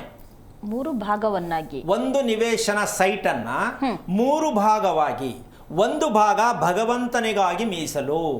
ಅಂದ್ರೆ ಭಗವಂತನ ಕೊಡ್ತಾ ಇದ್ದೀವಿ ಅಂತಲ್ಲ, ಭಗವಂತ ಅಲ್ಲಿ ಇರ್ತಾರೆ, ನಮ್ಗೆ ಅದರಿಂದ ಒಳ್ಳೇದಾಗತ್ತೆ ಅನ್ನೋದಕ್ಕೆ ಒಂದು ಭಾಗವನ್ನ ಭಗವಂತನಿಗಾಗಿ ಮೀಸಲಿಡೋದು. ಇನ್ನ ಪ್ರತಿ ಕ್ಷಣ ವಿಘ್ನ ಸ್ವಾಮಿ ಬೆಳಿಗ್ಗೆ ಒಂದು ರಾಮಾಯಣ, ಮಧ್ಯಾಹ್ನಕ್ಕೊಂದು ರಾಮಾಯಣ, ಸಾಯಂಕಾಲಕ್ಕೊಂದು ರಾಮಾಯಣ, ದಿನ ಜೀವನ ಎಲ್ಲ ಬರೀ ಎಲ್ಲ ಯಾವುದು ಪೂರ್ತಿ ಆಗ್ತಾ ಇಲ್ಲ. ಕೆಲಸಕ್ಕೆ ಹೋಗ್ತೀನಿ ಅರ್ಧ ಆಯ್ತದೆ, ಮದುವೆಗೆ ಹೋಗ್ತೀನಿ ನಿಂತೋಗ್ತದೆ. ಈ ವಿಘ್ನಗಳು ಪ್ರತಿನ ಬರ್ತಕ್ಕಂಥ ಕೆಲವರು ಹೇಳ್ಕೊತಾರೆ. ಯಾಕದು ವಿಘ್ನಗಳು ಬರುತ್ತೆ ಕೆಲವು ಮನೆಗಳಲ್ಲಿ ಅಂತಕ್ಕಂಥ ಲೆಕ್ಕಾಚಾರಕ್ಕೆ ಹೋದ್ರೆ, ಅಷ್ಟದಿಕ್ಪಾಲಕರಿಗೆ ಅಂದರೆ ದಿಗ್ದೇವತೆಗಳು ಅಂತ ಹೇಳ್ತಾರೆ. ಆ ದಿಗ್ದೇವತೆಗಳಿಗೆ ಜಾಗವನ್ನ ಮೀಸಲಿಟ್ಟಾಗ ಪ್ರತಿದಿನದ ಕೊರತೆ ಯಾವ ಕಾರಣಕ್ಕೂ ವಿಘ್ನಗಳು ಬರುವುದಿಲ್ಲ. ದಿಗ್ದೇವತೆಗಳಿಗೆ ಜಾಗವನ್ನು ಇಟ್ಟಾಗ ಅಂದರೆ ಮನೆಯ ಸುತ್ತ ಪ್ರದಕ್ಷಿಣೆ ಬರುವ ರೀತಿಯ ಮನೆಯಲ್ಲಿ, ಎಷ್ಟು ಚೆನ್ನಾಗಿದೆ, ಮನೆಯ ಸುತ್ತ ಪ್ರದಕ್ಷಿಣಾಕಾರದಲ್ಲಿ ಬರತಕ್ಕಂಥ ಮನೆ, ಯಾವ ಕಾರಣಕ್ಕೂ ನಿಮ್ಮ ಮನೆಯಲ್ಲಿ ವಿಘ್ನಗಳು ಬರುವುದಿಲ್ಲ. ಏನಪ್ಪ ಮಾಡೋದು ಅನ್ಕೊಂಡ್ರೆ ಬೆಳಗ್ಗೆ ಏನೋ ಒಂಥರ ಚೇಂಜ್ ಆಗತ್ತೆ, ಯಾರೋ ಒಬ್ರು ಬಂದು ಸಹಾಯ ಮಾಡ್ತಾರೆ, ಅದು ಯಾವ ರೂಪಲಾರು ಆಕತ್ತೆ. ಇದು ನಮಗೆ ನಿಜಕ್ಕೂ ಹೇಳ್ತೀನಿ, ದಿಗ್ದೇವತೆಗಳು ಅಂದ್ರೆ ಅದೃಷ್ಟ ದೇವತೆಗಳು ಇರೋದು ಎಲ್ಲಿ ಅಂದ್ರೆ ಮನೆಯ ಪ್ರದಕ್ಷಿಣೆಯಲ್ಲಿ.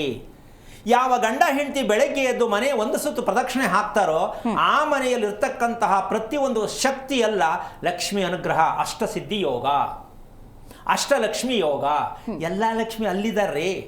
ನಾವು ದೇವ್ರ ಮನೆಯಲ್ಲಿ ಕೂರಿಸ್ತಿದ್ದೀವಿ ಲಕ್ಷ್ಮಿನ. ಸೀರೆ ಉಡಿಸಿ, ಜುಮ್ಕಿ ಹಾಕಿ, ಕಾಯಿ ಮಡಿಗೆ, ಅರ್ಶಿನ ಕುಂಕುಮ ಹಚ್ಚಿ, ಕೈ ಕಾಲು ಎಲ್ಲ ಬರ್ಸಿ ಎಂತೆಂಥ ವೆರೈಟೀಸ್ ಬೇಕು. ಕೂರಿಸಿದ್ದು ಸಾಲ ಮಾಡ್ಕೊಳ್ಳೋದು, ಕೂರಿಸೋದು, ದೇವ್ರ ಹೆಸರು ಹೇಳಿ ಸಾಲ ಮಾಡ್ಬಿಡೋದು. ಆಮೇಲೆ ದೇವ್ರಿಗೆ ಹೇಳೋದು ಇಷ್ಟೆಲ್ಲ ಮಾಡ್ತಾ ಇದ್ದೀನಿ, ದೇವ್ರು ನಾನು ಒಳ್ಳೇದೇ ಮಾಡಿಲ್ಲ ಅಂತ. ಅಂದರೆ ಲಕ್ಷ್ಮಿ ಇರೋದಲ್ಲಿ ಪ್ರದಕ್ಷಿಣೆಯಲ್ಲಿ. ಅಮ್ಮ, ನಮ್ಮ ಜನಕ್ಕೆ ಇನ್ನೂ ಯಾಕೆ ಅರ್ಥ ಆಗಿಲ್ಲ ಅಂತ ನನ್ನ ಪ್ರಶ್ನೆ. ಏನಾದ್ರು ತಪ್ಪಾದರೆ ನವಗ್ರಹ ಸುತ್ತು ಅಂತ ಕಳಿಸ್ತಾರೆ. ಹೌದು. ನವಗ್ರಹ ಹೇಗಿರುತ್ತೆ? ನವಗ್ರಹ ಪ್ರದಕ್ಷಿಣೆ ಹೆಂಗಿರುತ್ತೆ? ಚಚ್ಚಾಕಾರವಾಗಿ ಇರುತ್ತಲ್ವಾ? ನಮ್ಗೆ ಯಾಕೆ ಇನ್ನೂ ತಲೆಗೆ ಹೋಗಿಲ್ಲ ಅದು? ಅದು ದೇವಸ್ಥಾನದಲ್ಲಿ ಮಾತ್ರ ಅಲ್ಲ, ಒಂದು ನಿಮಿಷ. ಒಳ್ಳೇದಾಗಲಿ ಅಂತ ನಾವು ನವಗ್ರಹ ಸುತ್ತು ಅಂತ ಹೇಳೋರ್ಗೂ ಅರ್ಥ ಆಗಿಲ್ವಾ? ನನ್ನ ಪ್ರಶ್ನೆ. ಹೋಗಿ ಸುತ್ತೋರ್ಗೂ ಅರ್ಥ ಆಗಿಲ್ವಾ? ಅದು ಸುತ್ಕೊಂಡು ಬಂದ್ರು, ಆಯ್ತಾ? ಇಲ್ಲಿ ಬಂದ್ರೆ ಮನೆ ಒಂದು ಕಚ್ಕೊಂಡ್ಬಿಟ್ಟೈತೆ. ನವಗ್ರಹ ಇದಕ್ಕೆ ಪ್ರದಕ್ಷಿಣೆ ಹಾಕೋದು ಅಂದ್ರೆ ಸುತ್ತ ಜಾಗ ಇದೆ ಅಂತ ಒಪ್ಕೊಂಡಾಯ್ತು. ಹೌದು. ಆಮೇಲೆ ದೇವಸ್ಥಾನ ಸುತ್ಕೊಂಡ್ ಮನೆಗೆ ಬಂದ್ರೆ ಮನೆ ಯಾವುದೋ ಒಂದು ಕಡೆ ಕಚ್ಕೊಂಡೈತೆ. ಇಲ್ಲಿ ನವಗ್ರಹನೇ ಇಲ್ವಲ್ಲ, ಹೆಂಗ್ ಒಳ್ಳೇದಾಗತ್ತೆ? ಅಂದ್ರೆ ದೇವಸ್ಥಾನದಲ್ಲೇ ಸಂಸಾರ ಮಾಡ್ಬೇಕಾ? ಆಗತ್ತಾ? ಅಂದ್ರೆ ನಾವು ವಾಸ ಮಾಡೋ ಮನೆಯಲ್ಲಿ ಇಷ್ಟೆಲ್ಲ ಇರುತ್ತೆ ಅನ್ನುವಂಥ ವಿಚಾರನೇ ಹೊಸದು ಗುರುಗಳೇ ನೋಡೋರಿಗಿದು. ಇನ್ನು ಮುಂದೇನಾದ್ರು ಪರಿವರ್ತನೆ ಮಾಡಿ ಭಗವಂತನ ಅನುಗ್ರಹವನ್ನ ಪ್ರತಿಯೊಬ್ಬರು ಪಡ್ಕೊಳ್ಳಿ ಅಂತಕ್ಕಂಥದ್ದೇ ನಮ್ಮ ಒಂದು ಗುರಿ. ಯಾಕೆ ಅಂದರೆ, ನೀವು ಯಾವುದನ್ನು ಇನ್ನೊಬ್ಬರ ಹತ್ರ ಕೈ ಕಟ್ಕೊಂಡು ಬೇಡೋದು ಬೇಡ. ನಮಗೆ ಒಳ್ಳೇದಾಗಬೇಕು, ಏನು ಮಾಡಬೇಕು, ಒಳ್ಳೇದಾಗಕ್ಕೆ ಏನು ಮಾಡಬೇಕು, ಈ ಕೆಟ್ಟ ಅಭ್ಯಾಸವನ್ನು ತೊಲಗಿಸುವುದಕ್ಕಾಗಿ, ದೂರ ಮಾಡುವುದಕ್ಕಾಗಿ, ನಿಮ್ಮನ್ನೇ ನಿಮ್ಮ ದೇಹಕ್ಕೆ, ನಿಮ್ಮ ಮನೆಗೆ ಅದೃಷ್ಟವಂತರನ್ನಾಗಿ ಮಾಡಿಕೊಳ್ಳುವ ವಿಧಾನ. ನಾನು ಇನ್ಸ್ಟಿಟ್ಯೂಟ್ ಮಾಡಿ ಸ್ಕೂಲಿಗೆ ಬನ್ನಿ ಅಂತ ಹೇಳ್ತಾ ಇಲ್ಲ, ಅದು ಒಂದು ಶುರು ಆಗ್ಬಿಡೈತೆ. ಬನ್ನಿ 15 ದಿವಸ ಕಲಿಸ್ತೀನಿ, ಬನ್ನಿ 3 ತಿಂಗಳಲ್ಲಿ ಕಲಿಸ್ತೀನಿ, ಇದು ಎಲ್ಲ ನಡೀತಾ ಇದೆ ಪಿಕ್ಚರು. ಅಲ್ಲ, ಅದಕ್ಕೂ ಎಷ್ಟೋ ಜನ ಹೋಗ್ಬಿಟ್ಟು ವಾಪಸ್ ಬಂದವ್ರೆ, ಏನೋ ಇಲ್ಲ ಅಲ್ಲಿ ಅಷ್ಟೇ ಅಂತ. ಓಕೆ, ನಿಮ್ಗೆ ವೈಯಕ್ತಿಕ. ಆದರೆ ಒಂದಂತೂ ತಿಳ್ಕೊಳ್ಳಿ, ಯಾವ ಕಾರಣಕ್ಕೂ ನಮಗೆ ಜ್ಞಾನಶಾಲೆ ಯಾವುದು ಅಂದರೆ ಮನೆ. ಜ್ಞಾನಶಾಲೆ ಯಾವುದು? ಮನೆ. ನಿಮ್ಗೆ ಏನು ಬೇಕು, ನಿಮ್ಮ ಮಕ್ಕಳಿಗೆ ಏನು ಸಿಗಬೇಕು, ನೀವು ಪ್ಲಾನೇ ಮಾಡಕ್ಕೆ ಹೋಗ್ಬೇಡಿ. ಆಟೋಮೆಟಿಕ್ ನಿಮ್ಗೆ ಏನೇನು ಸಿಗಬೇಕು, ಮಕ್ಕಳಿಗೆ ಏನು ಸಿಗಬೇಕು, ಸಿಗ್ತಾ ಹೋಗುತ್ತೆ. ಒಂದಿನದ್ದಲ್ಲ ಸ್ವಾಮಿ, ಸಾಯೋವರೆಗೂ ಕುಟುಂಬಕ್ಕೆ ಎಲ್ಲರಿಗೂ ಏನೇನು ಯಾವ ಟೈಮ್ ನಡಿಬೇಕು ಎಲ್ಲವನ್ನು ನಡೀತಕ್ಕಂಥ ಶಕ್ತಿದಾಯಕವಾದ ಒಂದು ಜ್ಞಾನಶಾಲೆಯನ್ನು ನೀವು ಯಾಕೆ ನಿರ್ಮಾಣ ಮಾಡಿಕೊಳ್ಳದೆ ಅನುಭವಿಸ್ತಾ ಇದ್ದೀರಾ? ಮನೆ ಚೇಂಜ್ ಆಗಿಲ್ಲ ರೀ, ನೀವು ಚೇಂಜ್ ಆಗಿಲ್ಲ, ಇನ್ನು ಮಿಕ್ಕದ್ದೆಲ್ಲ ಚೇಂಜ್ ಮಾಡ್ಕೊಳಕ್ಕೆ ಹೋಗ್ತಾ ಇದ್ದೀರಾ. ಸರಿನಾ? ಇದು ಮನೆನೂ ಚೇಂಜ್ ಮಾಡ್ಕೊಂಡಿಲ್ಲ, ನಾವು ಚೇಂಜ್ ಆಗಿಲ್ಲ. ಆದರೂ ಚೇಂಜ್ ಆಗಬೇಕು ಅಂತ ಕೇಳಕ್ಕೆ ಹೋಗೋದು ಬಿಟ್ಟಿಲ್ಲ. ಹೌದು. ಇದೆಷ್ಟು ಮಟ್ಟಿಗೆ ಇದು ಕೆಟ್ಟ ಅಭ್ಯಾಸ ಅಂತ ಹೇಳ್ಬೋದಾ? ಏನು ಹೇಳ್ಬೋದು ಇದಕ್ಕೇನು ಹೇಳ್ಬೋದು? ಕೆಟ್ಟ ಅಭ್ಯಾಸ ಅಂತ ಹೇಳ್ಬೋದಲ್ವಾ? ಅಂದರೆ ನಮಗೆ ಭಗವಂತ ಏನು ಕೊಟ್ಟಿಲ್ಲ, ಎಲ್ಲ ಕೊಟ್ಟಿದ್ದಾರೆ. ಯಾಕಂದ್ರೆ ಬಳಸ್ತಾ ಇಲ್ಲ? ಬಳಸೋಕೆ ಏನು ಮಾಡ್ತಾ ಇದ್ವಿ ತಪ್ಪನ? ಸ್ಥಳದಲ್ಲಿ ಬರ್ತಕ್ಕಂಥ ಸತ್ಯವನ್ನು ತಿಳ್ಕೊಳಕ್ಕಾಗಿಲ್ಲ. ಅದಕ್ಕೆ ಒಂದು ಸಣ್ಣ ಉದಾಹರಣೆ ಹೇಳಬೇಕಂತಂದರೆ, 3 ಭಾಗವನ್ನು ಮಾಡಬೇಕಾದಂಥ ವಿಚಾರಕ್ಕೆ ನಾವು ಎಷ್ಟು ಫೇಲ್ ಆಗ್ತೀವಿ ಅಂದರೆ, ಉದಾಹರಣೆ ಇವತ್ತು 30 ಅಡಿ ಜಾಗನೇ ಒಂದು ಮಿಡ್ಲ್ ಲೆವೆಲ್ ತಗೊಳ್ಳೋಣ. ಎಷ್ಟು? 30 ಅಡಿ ಜಾಗದಲ್ಲಿ 3 ಭಾಗ ಮಾಡಿ 10 ಗುರುಗಳೇ. ಅಲ್ಲಿಗೆ 10 ಅಡಿ ದೇವ್ರಿಗೆ ಬಿಟ್ಟಾಯ್ತು. ಇನ್ನೆಷ್ಟು ಉಳಿತು? 20 ಅಡಿಲಿ 6 ಅಡಿ ಬಿಟ್ಬಿಡಿ ಸುತ್ತ ಓಡಾಡಕ್ಕೆ. ಆಮೇಲೆ ಹಿಂದ್ಗಡೆ ಜಾಗ ಬಿಡಕ್ಕೆಲ್ಲ ಸೇರಿ 6 ಅಡಿ ಬಿಟ್ಬಿಡಿ. ಎಷ್ಟು? 14 ಅಡಿಲಿ ಮನೆ ಕಟ್ಟಕ್ಕಾಗತ್ತಾ? ಈಗಿರೋ ಸೈಟ್ ಯಾವುದು? 40 ಇರಲಿ, ಅದು ಈ ಕಡೆಗಾರು ಇರ್ತದೆ, ಆ ಕಡೆಗಾರು ಇರ್ತದೆ. ಸದ್ಯಕ್ಕೆ ನಾವು 30ಕ್ಕೆ ತಗೊಳ್ಳೋಣ. 30 ಅಡಿ ಸೈಟ್ ತಗೊಂಡು ನೀವು ದೇವ್ರು ಕೂರಿಸ್ತೀನಿ ಅಂದ್ರೆ ಎಲ್ಲಿ ಕೂರಿಸೋದು? ದೇವ್ರ ಮನೆ ಮಾಡ್ತೀವಲ್ಲ ಅನ್ನುವಂಥ ವಿಚಾರ. ಅದೇನು ಮಾಡೋಕ್ಕಾಗಲ್ಲ. ದೇವ್ರ ಮನೆ ಮಾಡ್ಕೊಂಡು ಗಂಟೆ ಕಟ್ಕೊಂಡ್ರೆ ನಿಮ್ಮ ಮನೆ ಕಟ್ಕೊಳ್ಳಿ. ನಾನು ಹೇಳ್ತಿರ್ತಕ್ಕಂಥದ್ದು ನಾನು ಅಂದ್ರೆ ನನ್ನ ಸ್ವಂತದ್ದಲ್ಲ. ಮನೆಯನ್ನ ನಿವೇಶನವನ್ನ 3 ಭಾಗವನ್ನ ಮಾಡಿ ಮನೆಯನ್ನ ಕಟ್ಟಿದ್ದೀವಿ ಅಂತ ಯಾರು ಇದ್ರೆ ಪುಣ್ಯಾತ್ಮರು ದಯವಿಟ್ಟು ನನಗೆ ಕರೆ ಮಾಡಿ, ಮೆಸೇಜ್ ಮಾಡಿ, ಖುಷಿ ಪಡ್ತೀನಿ. 3 ಭಾಗವನ್ನ ಮಾಡೋಕ್ಕೆ ಗೊತ್ತಿದೆಯಾ? ಮಾಡಿದ್ದೀರಾ? ಕಟ್ಟಿದ್ದೀರಾ? ಎಲ್ಲಿಂದ ಆಗತ್ತಿದು? ಇದನ್ನು ನಾನು ವೈಯಕ್ತಿಕವಾಗಿ ಇದನ್ನು ಮಾಡಿ ಅಂತಲ್ಲ, ಸಾಮಾನ್ಯವಾಗಿ ಮನೆಯನ್ನು ಕಟ್ಟಬೇಕಾದ್ರೆ ಮೊದಲು ಈ ಪರಿಸ್ಥಿತಿಗಿದ್ರೆ ಮಾತ್ರ ನಾವು ಮನೆ ಕೈ ಹಾಕೋದು. ಇಲ್ಲ, ನೀವು ಎಷ್ಟೇ ದುಡ್ಡು ಕೊಡ್ತೀನೋ ನಾವು ಮನೆ ಹತ್ರಕ್ಕೆ ಬರಲ್ಲ. ನಿವೇಶನದ ಭಾಗಗಳನ್ನು ಹಂಚಿದಾಗ ಆ ಭಾಗ ಸಿಕ್ಕತ್ತಾ ನೋಡಿ ಹೇಳ್ಕೊಡೋದು. ಸಿಗಲಿಲ್ಲ ಅಂದರೆ ನಾವೇನು ಮಾಡೋಕ್ಕಾಗಲ್ಲ, ಹೇಳ್ಬಿಡ್ತೀವಿ, ಈ ಮನೆ ಕಟ್ಟಲಿಕ್ಕೆ ಆಗಲ್ಲ. ಹೆಸರು ಬಲಕ್ಕೆ ನೋಡೋದು, ಗುರುಬಲ ನೋಡಿ ಮನೆ ಕಟ್ತೀವಿ ಅಂದರೆ ನಾವಲ್ಲ, ಅದು ಶಾಸ್ತ್ರ ಹೇಳೋರು ಹೇಳ್ತಾರೆ. ಅದು ನೀವು ಕಟ್ಕೊಂಡು ಅನುಭವಿಸ್ಕೊಳ್ಳಿ. ಇನ್ಮೇಲೆ ಏನು ಮಾಡಬೇಕು? ಭಗವಂತನಿಗೆ ಜಾಗವನ್ನು ಕೊಡುವುದು ತಿಳ್ಕೋಬೇಕು. ಹೇಳ್ಕೊಡೋಣ ಅದು ಹೇಗೆ ಅಂತ. ಭಗವಂತನಿಗೆ ಜಾಗವನ್ನು ಮೀಸಲಿಡುವುದು, ಅದು ಯಾಕೆ ಮೀಸಲಿಡಬೇಕು ಅಂತ ಆಮೇಲೆ ಹೇಳೋಣ. ಇನ್ನೊಂದು, ಮನೆಯ ಸುತ್ತ ಪ್ರದಕ್ಷಿಣೆ ಬರುವುದು.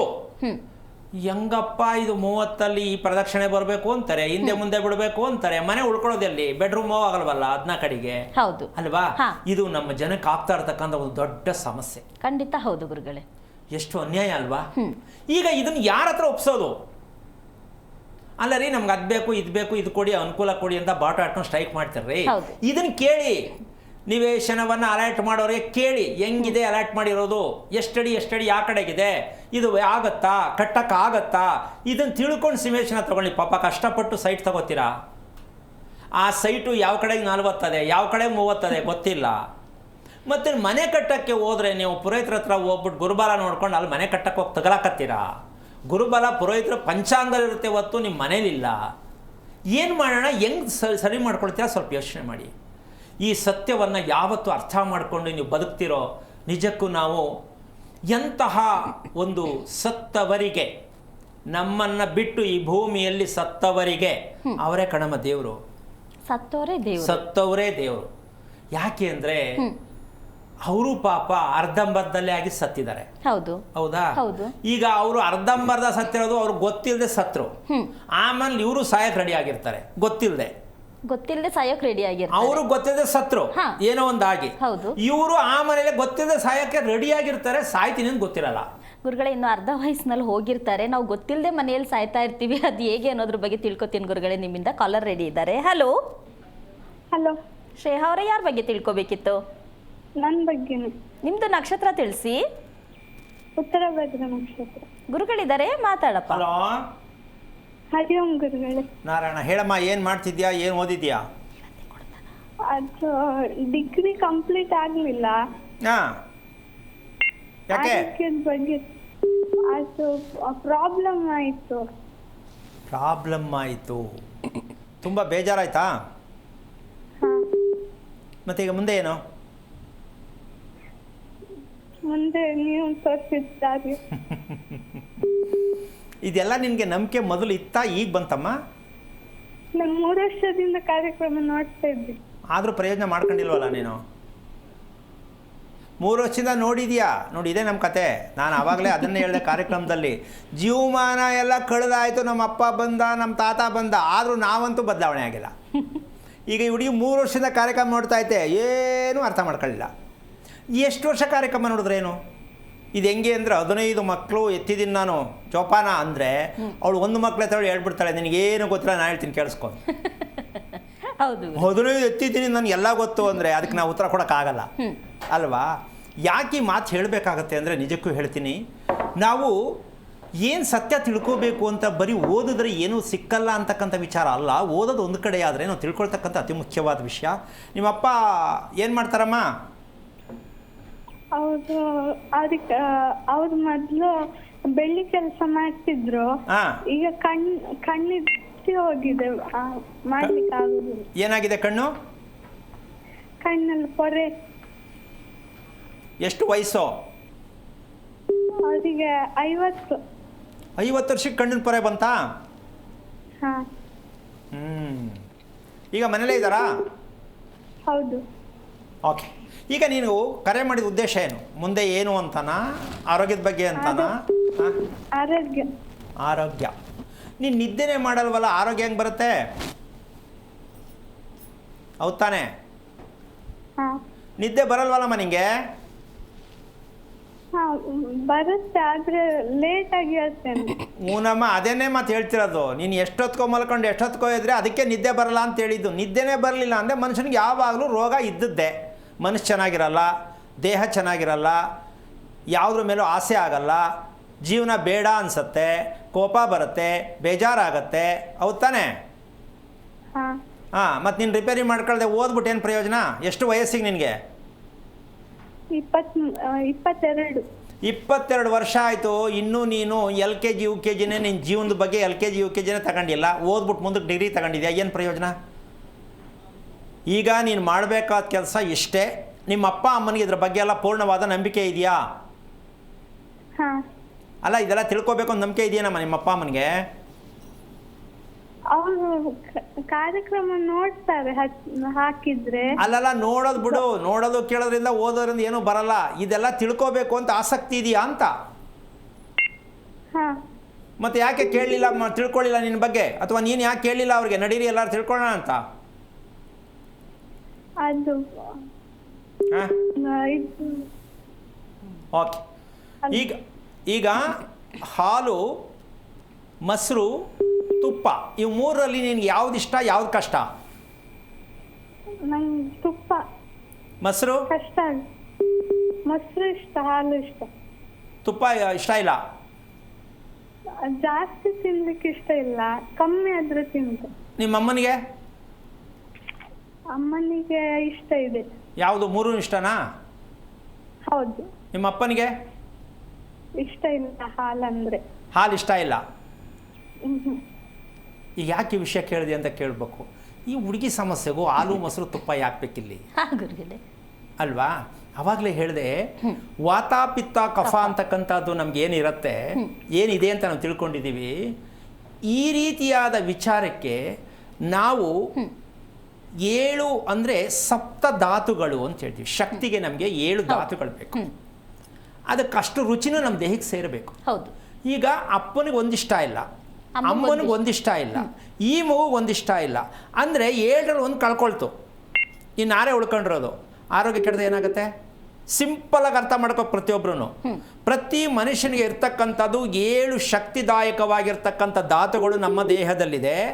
7 ದೇಹಕ್ಕೆ ಸೇರಿದಾಗ, ಉದಾಹರಣೆ ಇವತ್ತು ಏನು ಸಾಂಬಾರು, ಬೇಳೆ ಸಾರು, ದಿನ ಎಲ್ಲ ಬೇಳೆ ಸಾರೆ ಅಷ್ಟೇನಾ?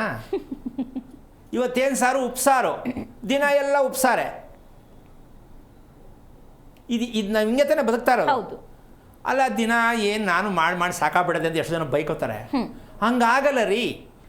ಪ್ರತಿ ದಿನವೂ ಕೂಡ ಎಲ್ಲವೂ ಸೇರಬೇಕು. ಅಂದರೆ ಸೊಪ್ಪು, ಕಾಳು, ಹಾಲು, ಮೊಸರು, ತುಪ್ಪ, ಬೇಳೆ ಇವೆಲ್ಲವೂ ಸೇರಿದಾಗ ಮಾತ್ರ ನಿಮ್ಮ ದೇಹ ಚೈತನ್ಯ ಭರಿತವಾಗಿರುತ್ತೆ, ಯೌವನ ಭರಿತವಾಗಿರ್ತೀರ. ಇದಿಷ್ಟು ಒಂದು ದಿನದಲ್ಲಿ ಬಳಸ್ಕೋಬೇಕು ಅಂತ ನಮ್ಮ ಜನಕ್ಕೆ ಗೊತ್ತಾ? ನಿಜಕ್ಕೂ ಇಲ್ಲ ಗುರುಗಳೇ. ಅಂದ ಮೇಲೆ ನೀವು ವಾತ ಪಿತ್ತ ಕಫ, ನನಗದು ನನಗಿದು, ನನಗೆ ನೋವು, ಸೊಂಟ ನೋವು, ಗುತ್ತಿಗೆ ನೋವು, ಇದೆಲ್ಲವೂ ಕೂಡ ನಿಮ್ಮ ದೇಹಕ್ಕೆ ಬೇಕಾಗಿರ್ತಕ್ಕಂತಹ ಆಹಾರದ ಭಾಗ್ಯವನ್ನು ನೀವು ಬಳಸ್ಕೋತಾ ಇಲ್ಲ. ನೀವು ಒಂದೊಂದು ದಿನಕ್ಕೆ ಒಂದೊಂದು ತಿಂತೀರಾ. ಅದರಲ್ಲೂ ಕೆಲವರು ಫ್ರಿಡ್ಜರ್ ಇಟ್ಕೊಂಡು ತಿನ್ನೋರಿಗೆ ಕೇಳಂಗೆ ಇಲ್ಲ.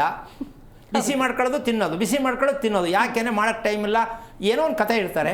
ಸೊ ಹೀಗಿದ್ದ ಮೇಲೆ ನಿಮಗೆ ಭವಿಷ್ಯ ನಿಮ್ಮ ದೇಹದಲ್ಲಿ ಏನೂ ಇರಲ್ಲ. ನೀವು ಯಾವ ಭವಿಷ್ಯ ಕೇಳಿ, ಏನು ಮದುವೆ ಮಾಡ್ಕೊಂಡು ಹೆಂಗೆ ಚೆನ್ನಾಗಿರ್ತೀರಾ?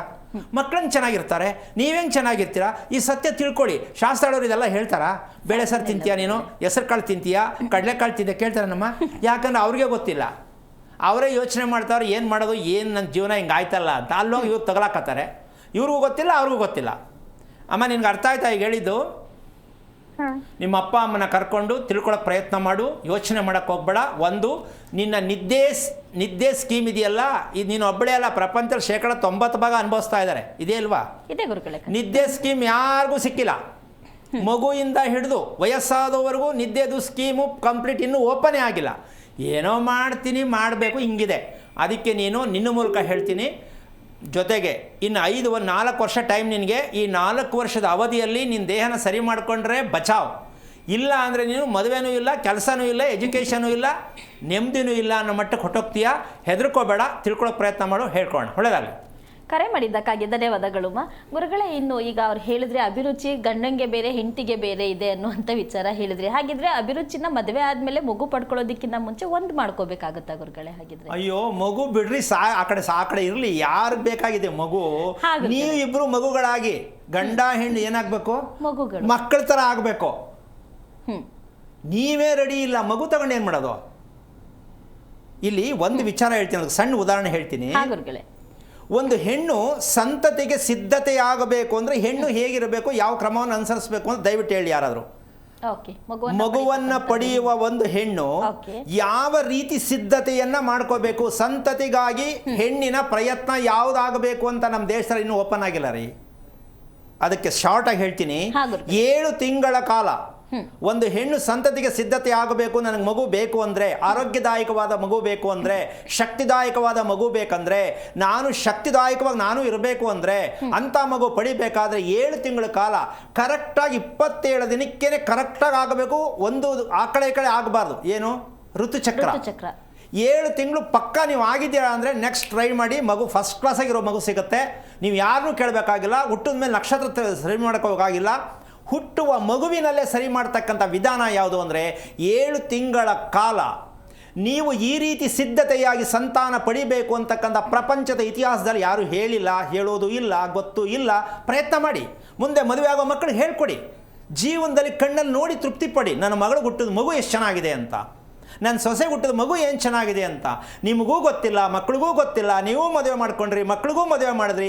ಯಾವ ಬದುಕಿಗೆ ಬದುಕಬೇಕು ನಾವು? ಯಾವ ಪುರುಷಾರ್ಥಕ್ಕೆ ಈ ಭೂಮಿಯಲ್ಲಿ ಹುಟ್ಟಿದ್ದೀವಿ ನಾವು? ಯಾವುದಾದ್ರು ಒಂದಾರು ನಿಬಂಧನೆ ಬೇಕಲ್ಲ? ಹೌದು ಗುರುಗಳೇ. ಹಾಗಿರಬೇಕಾದ್ರೆ ಎಷ್ಟೋ ಜನಕ್ಕೆ ಹಾಲು ಕುಡಿಯಲ್ಲ ಗಂಡ, ಹೌದು, ಇಲ್ಲ ಹೆಂಡತಿ ಕುಡಿಯಲ್ಲ, ಇಲ್ಲ ಅವ್ನು ತುಪ್ಪ ಆಗಲ್ಲ, ನನಗೆ ವಾಮಿಟ್ ಆಗುತ್ತೆ ಅಂತ, ಇವ್ರು ಮೊಸರು ಆಗಲ್ಲ. ಅಂದ ಮೇಲೆ ನಿಮಗೆ ಒಳ್ಳೆಯ ಮಗು, ಆರೋಗ್ಯದಾಯಕವಾದ ಮಗು ಯಾವ ಕಾರಣಕ್ಕೂ ಹುಟ್ಟಲಿಕ್ಕಿಲ್ಲ. ಇವತ್ತು ನೀವು ಪ್ರತಿಯೊಬ್ಬರು ಅರ್ಥ ಮಾಡ್ಕೊಳ್ಳಿ. ನಿಮ್ಮ ಮನೆಯಲ್ಲಿ ಗಂಡನಿಗೆ ಯಾವುದಿಷ್ಟೋ ಹೆಂಡತಿಗೆ ಇಷ್ಟ ಇಲ್ಲ, ಹೆಂಡತಿಗೆ ಯಾವುದಿಷ್ಟೋ ಗಂಡನಿಗೆ ಇಷ್ಟ ಇಲ್ಲ, ಇವರಿಬ್ಬರಿಗೂ ಇಷ್ಟ ಇರೋದು ಮಕ್ಕಳಿಗೆ ಇಷ್ಟ ಇಲ್ಲ, ಮಕ್ಕಳಿಗಿರೋದು ಅಪ್ಪ ಅಮ್ಮನಿಗೆ ಇಷ್ಟ ಇಲ್ಲ. ಅಂದ ಮೇಲೆ ನಿಮ್ಮ ಸಂಬಂಧ ಹೊಂದಾಣಿಕೆ ಆಗುವುದಕ್ಕೆ ಸಾಧ್ಯವೇ ಇಲ್ಲ. ನೀವು ಯಾರೋ, ನಿಮ್ಮ ಹೆಂಡತಿ ಯಾರೋ, ನೀವು ಯಾರೋ, ನಿಮ್ಮ ಮಕ್ಕಳು ಯಾರೋ. ಯಾಕೆ ಅಂದರೆ ಆಹಾರವನ್ನು, ಪ್ರಕ್ರಿಯೆಯನ್ನು ಸಮೂಹ ಮಾಡಿ ನೀವು ಬಳಸೋದಕ್ಕೆ ಪ್ರಯತ್ನ ಮಾಡಿಲ್ಲ ಅಂದರೆ ನಿಮ್ಮ ಕುಟುಂಬ ಚೆನ್ನಾಗಿರ್ಲಿಕ್ಕೆ ಸಾಧ್ಯನೇ ಇಲ್ಲ. ಈ ದಡ್ಡತನಕ್ಕೆ ಔಷಧಿ ಯಾವುದು ಅಂದರೆ ಇನ್ನು ಮುಂದೆ ಇದಕ್ಕೆ ಪ್ರಯತ್ನ ಮಾಡಿ ಅಂತ ಹೇಳಕ್ಕೆ ಇಷ್ಟಪಡ್ತೀನಿ. ಹಾಂ ಗುರುಗಳೇ, ಮಾತಾಡೋಣ. ಮತ್ತೊಬ್ಬರು ಕಾಲರ್ ಇದ್ದಾರೆ. ಹಲೋ ಹಲೋ, ಶ್ರುತಿಯವರೇ, ಯಾರ ಬಗ್ಗೆ ತಿಳ್ಕೊಬೇಕಿತ್ತು? ನಾನ್ ನಮ್ಮ ಮಗನ ಬಗ್ಗೆ ತಿಳ್ಕೊಬೇಕಿತ್ತು. ಅವ್ರದ್ದು ನಕ್ಷತ್ರ ತಿಳಿಸಿ. ಹುಬ್ಬ ನಕ್ಷತ್ರ, ಸಿಂಹ ರಾಶಿ. ಗುರುಗಳಿದ್ದಾರೆ, ಮಾತಾಡಿ. ಹಲೋ, ನಮಸ್ತೆ ಗುರುಜಿ. ನಾರಾಯಣ. ಹೇಳಿಮ್ಮ, ಎಷ್ಟು ವಯಸ್ಸು ಮಗನಿಗೆ? ಮಗನಿಗೆ 2.5 ವರ್ಷ ಗುರುಜಿ. ಮೊದಲನೇ ಮಗುನಾ? ಇಲ್ಲ, 2ನೇ ಮಗು. ಮೊದಲನೇ ಮಗು? ಮೊದಲನೇ ಮಗಳು 7th ಸ್ಟ್ಯಾಂಡರ್ಡ್ ಓದ್ತಿದ್ದಾಳೆ ಗುರುಜಿ. ನಕ್ಷತ್ರ ಹೇಳಿ ಅಮ್ಮ, ಸ್ಟ್ಯಾಂಡರ್ಡ್ ತಗೊಂಡು ನಾನೇನು ಮಾಡಲಿ? ಅವಳ ನಕ್ಷತ್ರ ಮೃಗಶಿರ ನಕ್ಷತ್ರ. ಎಷ್ಟು ವಯಸ್ಸು ಅವಳಿಗೆ ಇವಾಗ 12 ವರ್ಷ ತುಂಬಿದೆ. ಅವಳು ಆರೋಗ್ಯವಾಗಿ ಚೆನ್ನಾಗಿದ್ದಾಳಾ? ಚೆನ್ನಾಗಿದ್ದಾಳೆ. ಒಂದೊಂದ್ಸರಿ ತಲೆ ಸುತ್ತು ಅಂತ ಇರ್ತಾಳೆ, ಅದು ಬಿಟ್ರೆ ಬೇರೆ ಏನಿಲ್ಲ. ಇನ್ನು ಅದು ಬಿಟ್ಟು ಬೇರೆ ಇನ್ನು ಅದೊಂದೇ ಸಾಕು, ಅದೇ ಸಾಕು. ಬೇಕಾದಷ್ಟು ಮೆಡಿಸಿನ್ ಅಲ್ಲೇ ಐತೆ ಅಲ್ಲಮ್ಮ. ತಲೆ ಮನುಷ್ಯನಿಗೆ ಅತಿ ಮುಖ್ಯವಾಗಿ, ದೇಹಕ್ಕೆ ತಲೆ ಮುಖ್ಯ ತಾನೇ? ಹೌದು. ಅದು ಬಿಟ್ಟು ಬೇರೆ ಏನೂ ಇಲ್ಲ ಅಂತಿದೆಯಲ್ಲ ತಾಯಿ. ಅಮ್ಮ ಏನಪ್ಪ ಯಾವತ್ತಾವೇ ಎಲ್ಲ ತಿಳ್ಕೊತೀರಾ? ಅದೊಂದು ಬಿಟ್ಟು ಬೇರೆ ಎಲ್ಲ ಇನ್ನಿಲ್ಲ ಅಂದರೆ ತಲೆನೇ ಚೆನ್ನಾಗಿರೋ ಮನುಷ್ಯ ಬದುಕೋದು ಹೆಂಗೆ? ಈಗ ಆ ಮಗು ಹುಟ್ಟಿತು ಮೃಗಶಿರ ನಕ್ಷತ್ರಕ್ಕೆ, ಅದಕ್ಕೆ ರಿಪೇರಿ ಮಾಡಲಿಲ್ಲ. ಇವ್ರು ಯೋಚನೆ ಮಾಡ್ಕೊಂಡು ಅರ್ಧ ರಾತ್ರಿ ಊಟ ಮಾಡಿದ್ರು. ಯಾರು? ಗಂಡ. ಈ ಮೃಗಶಿರ ನಕ್ಷತ್ರಕ್ಕೆ ಮಗು ಏನಕ್ಕೆ ಬರುತ್ತೆ ಅಂದರೆ ಗಂಡ ಹೆಂಡತಿಗೆ ಪುರ್ಸತ್ತಿಲ್ಲ. ರಾತ್ರಿ ಊಟ ಯಾವಾಗಲೂ ತಿನ್ಕೊಂಡು ಹೆಂಗೋ ಮಲಕ್ಕೊಳ್ಳೋರಿಗೆ ಮೃಗಶಿರ ನಕ್ಷತ್ರ ಬರೋದು. ಅಮ್ಮ, ನೀವು ಊಟ ಮಾಡೋ ಸಮಯ ಚೆನ್ನಾಗಿತ್ತಮ್ಮ? ನೀವು ಮಕ್ಕಳಾಗಕ್ಕೆ ಮುಂಚೆ ಯೋಚನೆ ಮಾಡಿ. 9 ಗಂಟೆಗೆ ಊಟ ಮಾಡ್ತಿದ್ವಿ ರಾತ್ರಿ. ಮಲ್ಕೊಳ್ಳೋದು ಎಷ್ಟೊತ್ತಿಗೆ? 10-10:30. ಅಲ್ವಾ? ಈಗ ಸ್ವಲ್ಪ ಯೋಚನೆ ಮಾಡಿ. ನಿಮ್ಮಿಬ್ಬರು ಮಕ್ಕಳು ವಿಚಾರ ತೊಗೊಂಡ್ರೆ ಒಬ್ಬರಿಗೆ ತಲೆ ಸಮಸ್ಯೆ, ಇನ್ನೊಬ್ಬರಿಗೆ ಹೊಟ್ಟೆ ಸಮಸ್ಯೆ ಅಂದರೆ ಬೆನ್ನಿನ ಸಮಸ್ಯೆ. ಊಟ ಮಾಡಂಗಿಲ್ಲ, ಕರೆಕ್ಟಾಗಿ ಮೋಷನ್ ಹೋಗಂಗಿಲ್ಲ, 2 ವರ್ಷ ಮಗುವುದು. ಇನ್ನೂ ಇವ್ರು ಹಂಗೆ ಕೂಡಾಕೊಂಡು ಲಾಕ್ ಮಾಡ್ಕೊಂಡವ್ರೆ. ಗಂಡು ಮಗು ಅಲ್ವೇನಮ್ಮ, ಚೆನ್ನಾಗಿ ಹ್ಯಾಂಡ್ಸಮ್ ಆಗಿ ಬೆಳೆಸ್ತಾವ್ರೆ. ಯಾವ ರೋಗದ ಹ್ಯಾಂಡ್ಸಮ್. ಬೆನ್ನೇ ಬಿಲ್ಲಂಗಿರುತ್ತೆ. ಯಾವುದಕ್ಕೆ? ಪುಬ್ಬ ನಕ್ಷತ್ರಕ್ಕೆ ಬೆನ್ನೇ ಸ್ಟ್ರೈಟ್ ಇರಲ್ಲ. ಈ ಮಗು ಆರೋಗ್ಯ ಹೆಂಗೆ ಚೆನ್ನಾಗಿರುತ್ತೆ ಅಂತ ಇವ್ರಿಗಿನ್ನೂ ಗೊತ್ತಾಗಿಲ್ಲ. 2.5 ವರ್ಷ ಆಗಿದೆ. 25 ವರ್ಷದ ಮಕ್ಕಳಿಗೆ ತಿಳ್ಕೊಂಡಿಲ್ಲ ಅಪ್ಪ ಅಮ್ಮ, 2 ವರ್ಷಕ್ಕೆ ತಿಳ್ಕೊತಾರೆ. ಅಮ್ಮ, ನಾನು ಹೇಳಿದ ಅರ್ಥ ಆಯ್ತಾ? ಏನು ತಿಳ್ಕೊಂಡಿದ್ಯಾ ತಾಯಿ? ಮಕ್ಕಳು ಮಾಡ್ಕೊಳ್ಳೋದು ಮುಖ್ಯ ಅಲ್ಲ ರೀ. ದಯವಿಟ್ಟು ಹೇಳ್ತೀನಿ, ತಿಳ್ಕೊಳ್ಳಿ. ತಂದೆ ತಾಯಿ ಆದರೂ ನಿಜವಾಗಲೂ ಮಕ್ಕಳನ್ನು ಎದ್ದೇಳಿಸಿ, ಎಚ್ಚರಿಕೆ ಮಾಡಿಸಿ, ಆರೋಗ್ಯವಂತರನ್ನಾಗಿ ಮಾಡಿಸಿ. ಇಲ್ಲ ಅಂದರೆ ಮಕ್ಕಳನ್ನ ಅನ್ಯಾಯವಾಗಿ ಕೊಲೆ ಮಾಡಬೇಡಿಯಪ್ಪ ದಯವಿಟ್ಟು. ನೀವು ಅನ್ಕೋತಾ ಇದ್ದೀರಾ ಮಕ್ಕಳು ಚೆನ್ನಾಗಿರೋಕ್ಕೆ ಅಂತ. ಅಪ್ರಾಣೆ ಇಲ್ಲ. ಯಾವ ಮನೆಯಲ್ಲಿ ಮಕ್ಕಳು ಆರೋಗ್ಯ ದಯವಿಟ್ಟು ತೋರಿಸಿ. ನೀವೇ ಆರೋಗ್ಯವಾಗಿಲ್ಲ ಅಂದರೆ ಮಕ್ಕಳು ಹೆಂಗೆ ಆರೋಗ್ಯ ಇರ್ತಾರೆ? ಉದ್ದಕ್ಕೂ ಹಂಗೇನೆ. ಅವು ಮದುವೆ ಮಾಡ್ಕೊತ ಅದಕ್ಕೂ ಅದೇ ರೋಗನೇ. ಅಂದರೆ ನಾವು ರೋಗವಿಲ್ಲದೆ ಬದುಕೋದೇ ನಮಗೆ ಗೊತ್ತಿಲ್ಲ ಅಂದರೆ ಮದುವೆ ಯಾಕೆ, ಮಕ್ಕಳು ಯಾಕೆ? ಅದು ನಿಮ್ಮ ವೈಯಕ್ತಿಕ, ನಾನು ಆರ್ಡರ್ ಮಾಡ್ತಾ ಇಲ್ಲ. ಆರೋಗ್ಯ ಚೆನ್ನಾಗಿಲ್ಲ ಅಂದಮೇಲೆ ಮದುವೆ ಯಾಕೆ? ನಂಬರ್ 1. ಮಗು ಯಾಕೆ? ನಂಬರ್ 2. ಎಂಥ ಜೀವನ ಇದು? ನೀನು ಮೊದಲು ತಿಳ್ಕೊಳ್ಳಮ್ಮ. ಯಾವುದೇ ಕಾರಣಕ್ಕೂ ತಾಯಿ, ಮೊದಲು ನೀನು ಮಾಡಬೇಕಾದ ಶಿಸ್ತು ಕೆಲಸ ಏನು ಅಂದರೆ, ಗಂಡು ಮಗು ಅಂತ ಅನ್ಕೋಬೇಡ. ಅವ್ನು ನಿದ್ದೆ ಸಿಸ್ಟಮಲ್ಲಿ ಕುತ್ಕೊಳ್ಳೋ ಮಗು ಸಿಸ್ಟಮಲ್ಲಿ ಸ್ವಲ್ಪ ಯೋಚನೆ ಮಾಡೋ. ಮಗು ಹೆಂಗೆ ಕುತ್ಕೊಳ್ಳುತ್ತೆ ಅಂತ. 2.5 ವರ್ಷ ಅಂತ ಅನ್ಕೋಬೇಡ ನೀನು. ಮಗು ಊಟ ತಿನ್ನಿಸ್ಬೇಕಾದ್ರೆ ನೀನು ತಿನ್ನಿಸ್ತೀಯಾ, ಮಗುನೇ ತಿನ್ನುತ್ತಾ? ನಾನೇ ತಿನ್ಸೋದು. ಬಿಟ್ಟರೆ ತಿನ್ನಲ್ವಾ ಅದು? ಇಲ್ಲ, ತಿನ್ನಲ್ಲ ಗುರುಜಿ. ಈಗ ಅರ್ಥ ಮಾಡ್ಕೋ. ಒಳಗಡೆ ಫ್ಯಾಕ್ಟ್ರಿ ಚೆನ್ನಾಗಿಲ್ಲ, ನೀನು ಚಂದಮಾಮನ್ ತೋರಿಸ್ಬಿಟ್ಟು ತುರುಕ್ಬಿಡ್ತಾ ಇದೀಯಾ. ಬಲವಂತದ ಊಟ ಆ ಮಗುಗೆ ಬೇಕಿಲ್ಲ. ಇವ್ರು ಚಂದಮಾಮನ್ ತೋರಿಸ್ಬಿಟ್ಟು ಗುಮ್ಮ ಬಂದ ಅಂತ ತುರುಕ್ಬಿಡ್ತಾರೆ. ಒಳಗಡೆ ಹೊಟ್ಟೆ ಸೀಸ್ ಆಗಿಬಿಡುತ್ತೆ, ಏನೂ ಪಾಸಾಗಲ್ಲ, ಎಲ್ಲ ಬ್ರೇಕ್. ಮಗು ಹೆಂಗೆ ಚೆನ್ನಾಗಿರುತ್ತೆ? ಈ ಸತ್ಯ ತಿಳ್ಕೊಳ್ಳೋಕೆ ಪ್ರಯತ್ನ ಮಾಡಬೇಕಾದ್ರೆ ಅಮ್ಮ, ಮೊದಲು ನೀನು ನಿಮ್ಮ ಮಗಳಿಗೆ ತಲೆ ಅಂತ ಹೇಳಿದ್ದೀಯಾ, ಹೆಣ್ಣು ಮಕ್ಕಳು, ಅದರಲ್ಲೂ ಅದರ ಬಗ್ಗೆ ಊಟದ ಮೂಲಕವಾಗಿ ಸರಿ ಮಾಡ್ಕೊಳ್ಳೋದು ಹೇಗೆ, ಮಕ್ಕಳಿಗೆ ಏನು ತಿಳ್ಕೊಬೇಕು ಅಂತ ತಿಳ್ಕೊಳ್ಳೋಕೆ ಪ್ರಯತ್ನ ಮಾಡಿ. ಒಳ್ಳೆಯದಾಗಲಿ. ಕರೆ ಮಾಡಿದ್ದಕ್ಕಾಗಿ ಧನ್ಯವಾದಗಳು ಅಮ್ಮ. ಗುರುಗಳೇ, ಇನ್ನು ಅರ್ಧ ವಯಸ್ಸಿನಲ್ಲಿ ಸತ್ತೋದವರು ಹೋಗ್ತಾರೆ, ಅದನ್ನು ನೋಡಿ ಮನೆಯಲ್ಲಿರೋರು ಪ್ರಾಬ್ಲಮಲ್ಲಿ ಇರ್ತಾರೆ, ಅದು ಯಾಕೆ ಗುರುಗಳೇ? ಈಗ ವಿಚಾರ ಹೇಳಿದೆ. ಈಗ ಏನು, ಒಂದು ಮಗು ಹುಟ್ಟಿತು. ಹೌದು. ಆ ಮಗು ಹುಟ್ಟಿದ ಮೇಲೆ ಈಗ ಎಷ್ಟೋ ಜನ ಹೇಳ್ತಾರೆ, ನಿಮ್ಮ ಥರ ಯಾರು ಹೇಳಿಲ್ಲ ಸ್ವಾಮಿ, ನಮ್ಗೆ ಗೊತ್ತಿಲ್ಲ, ಮಕ್ಕಳು ಮಾಡ್ಕೊಂಬಿಟ್ಟು ಅಂತ ಹೇಳ್ತಾರೆ. ಅದು ಸೋಮಾರಿತನದ ವಿಚಾರ ಆಗಿದ್ರೂ ಕೂಡ ಅದನ್ನು ಸತ್ಯ ಅಂತ ಒಪ್ಕೊಳಕ್ಕಾಗಲ್ಲ. ಏನಂತಂದ್ರೆ, ನೀವು ಹೇಳ್ತಿರೋ ಸತ್ಯನೇ, ಯಾರು ಸಿಕ್ಕಿಲ್ಲ, ಯಾರು ಹೇಳಿಲ್ಲ. ಆದರೆ ನಿಮ್ಮ ಪ್ರಯತ್ನ ಏನು? ಒಂದು ಮಗುವನ್ನು ಮಾಡ್ಕೊಳ್ಬೇಕಾದಂತಹ ಸಂದರ್ಭಕ್ಕನುಸಾರವಾಗಿ ಇಲ್ಲಿ ಧರ್ಮ ಅಂತಕ್ಕಂಥದ್ದು ದೇಹಗಳನ್ನು, ಸಂತಾನಕ್ಕಾಗಿ ಹೆಣ್ಣು ಗಂಡಿನ ದೇಹಗಳನ್ನು ಹೇಗೆ ಸಿದ್ಧತೆ ಮಾಡ್ಕೋಬೇಕು ಅಂತ ತಿಳ್ಕೊಂಡ್ರೆ ಸಾಕು. ಹೆಣ್ಣು ಬರೀ 7 ತಿಂಗಳು ಅದನ್ನು ಆ ರೀತಿ ಮೇಂಟೈನ್ ಮಾಡಬೇಕು ಅಂತ ಹೇಳಿದೆ, ಗಂಡೇನು ಮಾಡ್ಕೊಳ್ಳೋದು ಬೇಡ ಅಂತ ಕೇಳ್ತೀಯ ಅಂತ ಅನ್ಕೊಂಡಿದ್ದೆ. ಯಾಕೆ ಅಂತಂದರೆ ಅದ್ರ ಬಗ್ಗೆ ಮಾತಾಡೋಣ ಗುರುಗಳೇ. ಕಾಲರ್ ಇದ್ದಾರೆ. ಹಲೋ, ಮೇಡಮ್ ನಮಸ್ಕಾರ. ನಮಸ್ತೆ ಶೋಭಾ ಅವರೇ, ಯಾರ ಬಗ್ಗೆ ತಿಳ್ಕೊಬೇಕಿತ್ತು? ಮಗನ ಬಗ್ಗೆ ಕೇಳಬೇಕಿತ್ತು ಮೇಡಮ್. ಅವ್ರದ್ದು ನಕ್ಷತ್ರ ತಿಳಿಸಿ. ನೇತರಾಶಿ ಬಳ್ಳಿ. ಗುರುಗಳಿದ್ದಾರೆ, ಮಾತಾಡಿ. ಹಲೋ ಗುರುಗಳೇ. ನಾರಾಯಣ, ಹೇಳಿಮ್ಮ, ಏನು ಓದಿದ್ದೀರಾ? ಮೇಡಮ್ ಸೆಕೆಂಡ್ PUC ಮಾಡಿದ್ದೀನಿ. ಎಷ್ಟು? Second PUC sir. ಓಕೆ, ಎಷ್ಟು ವರ್ಷ ಆಯ್ತು ಮದುವೆ ಆಗಿ? ಸರ್ ಮದುವೆ ಆಗಿ 20 ಆಗುತ್ತೆ. ಓಕೆ, ಲೈಫ್ ಹೆಂಗಿನಿಸ್ತು? ಮದುವೆ ಜೀವನ ಚೆನ್ನಾಗಿದೆಯಾ? ಖುಷಿಯಾಗಿದೆಯಾ? ಮದುವೆ ಜೀವನ ಏನೋ ಯಜಮಾನ್ರಿರೋರ್ಗು ಚೆನ್ನಾಗಿತ್ತು ಸರ್.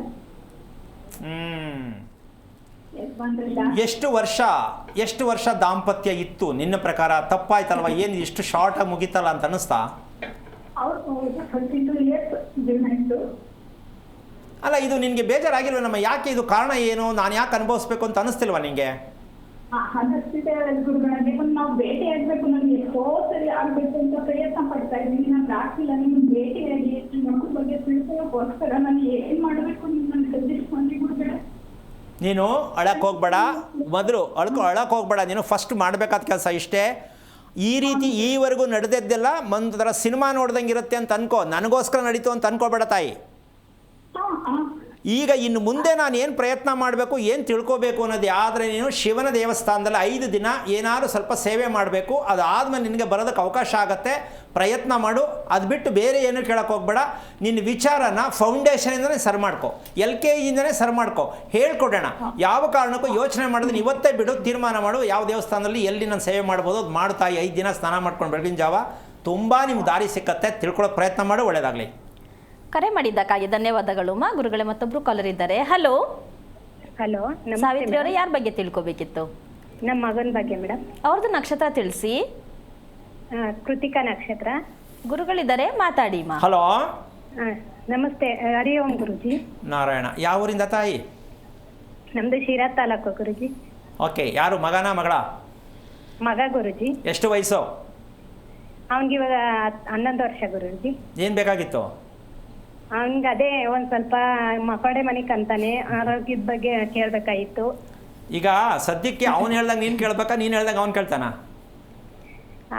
ನಾವ್ ಹೇಳ್ದಂಗೂ ಕೇಳ್ಬೇಕು, ಅವ್ನ ಹೇಳ್ದಂಗೂ ಕೇಳ್ಬೇಕು. ಇವಾಗ ಸದ್ಯಕ್ಕೆ ಅವ್ನ ಹೇಳ್ದಂಗೆ ನಾವ್ ಕೇಳ್ಬೇಕು. ಅಷ್ಟೇ ಮುಂದಕ್ಕೆ ಹೋಗ್ಬೇಡ. ಅಷ್ಟೇ. ಯಾಕೆ ಅಂದ್ರೆ ಒಂದು ನಿಮಿಷ, ಎಲ್ಲ ಅಪ್ಪ ಅಮ್ಮ ನಾವು ಹೇಳ್ದಂಗೆ ಕೇಳ್ಬೇಕು. ಅದು ಹೆಂಗ್ರಿ ಆಗತ್ತೆ? ನೀವೆಲ್ಲ ತಪ್ಪು ಅಡ್ರೆಸ್ ಅಲ್ಲ ಹೆಂಗೋ ಮಗು ಮಾಡ್ಕೊಂಡ್ಬಿಟ್ಟು ಅದೇನು ಕೇಳ್ಬೇಕು ಮಗುನು?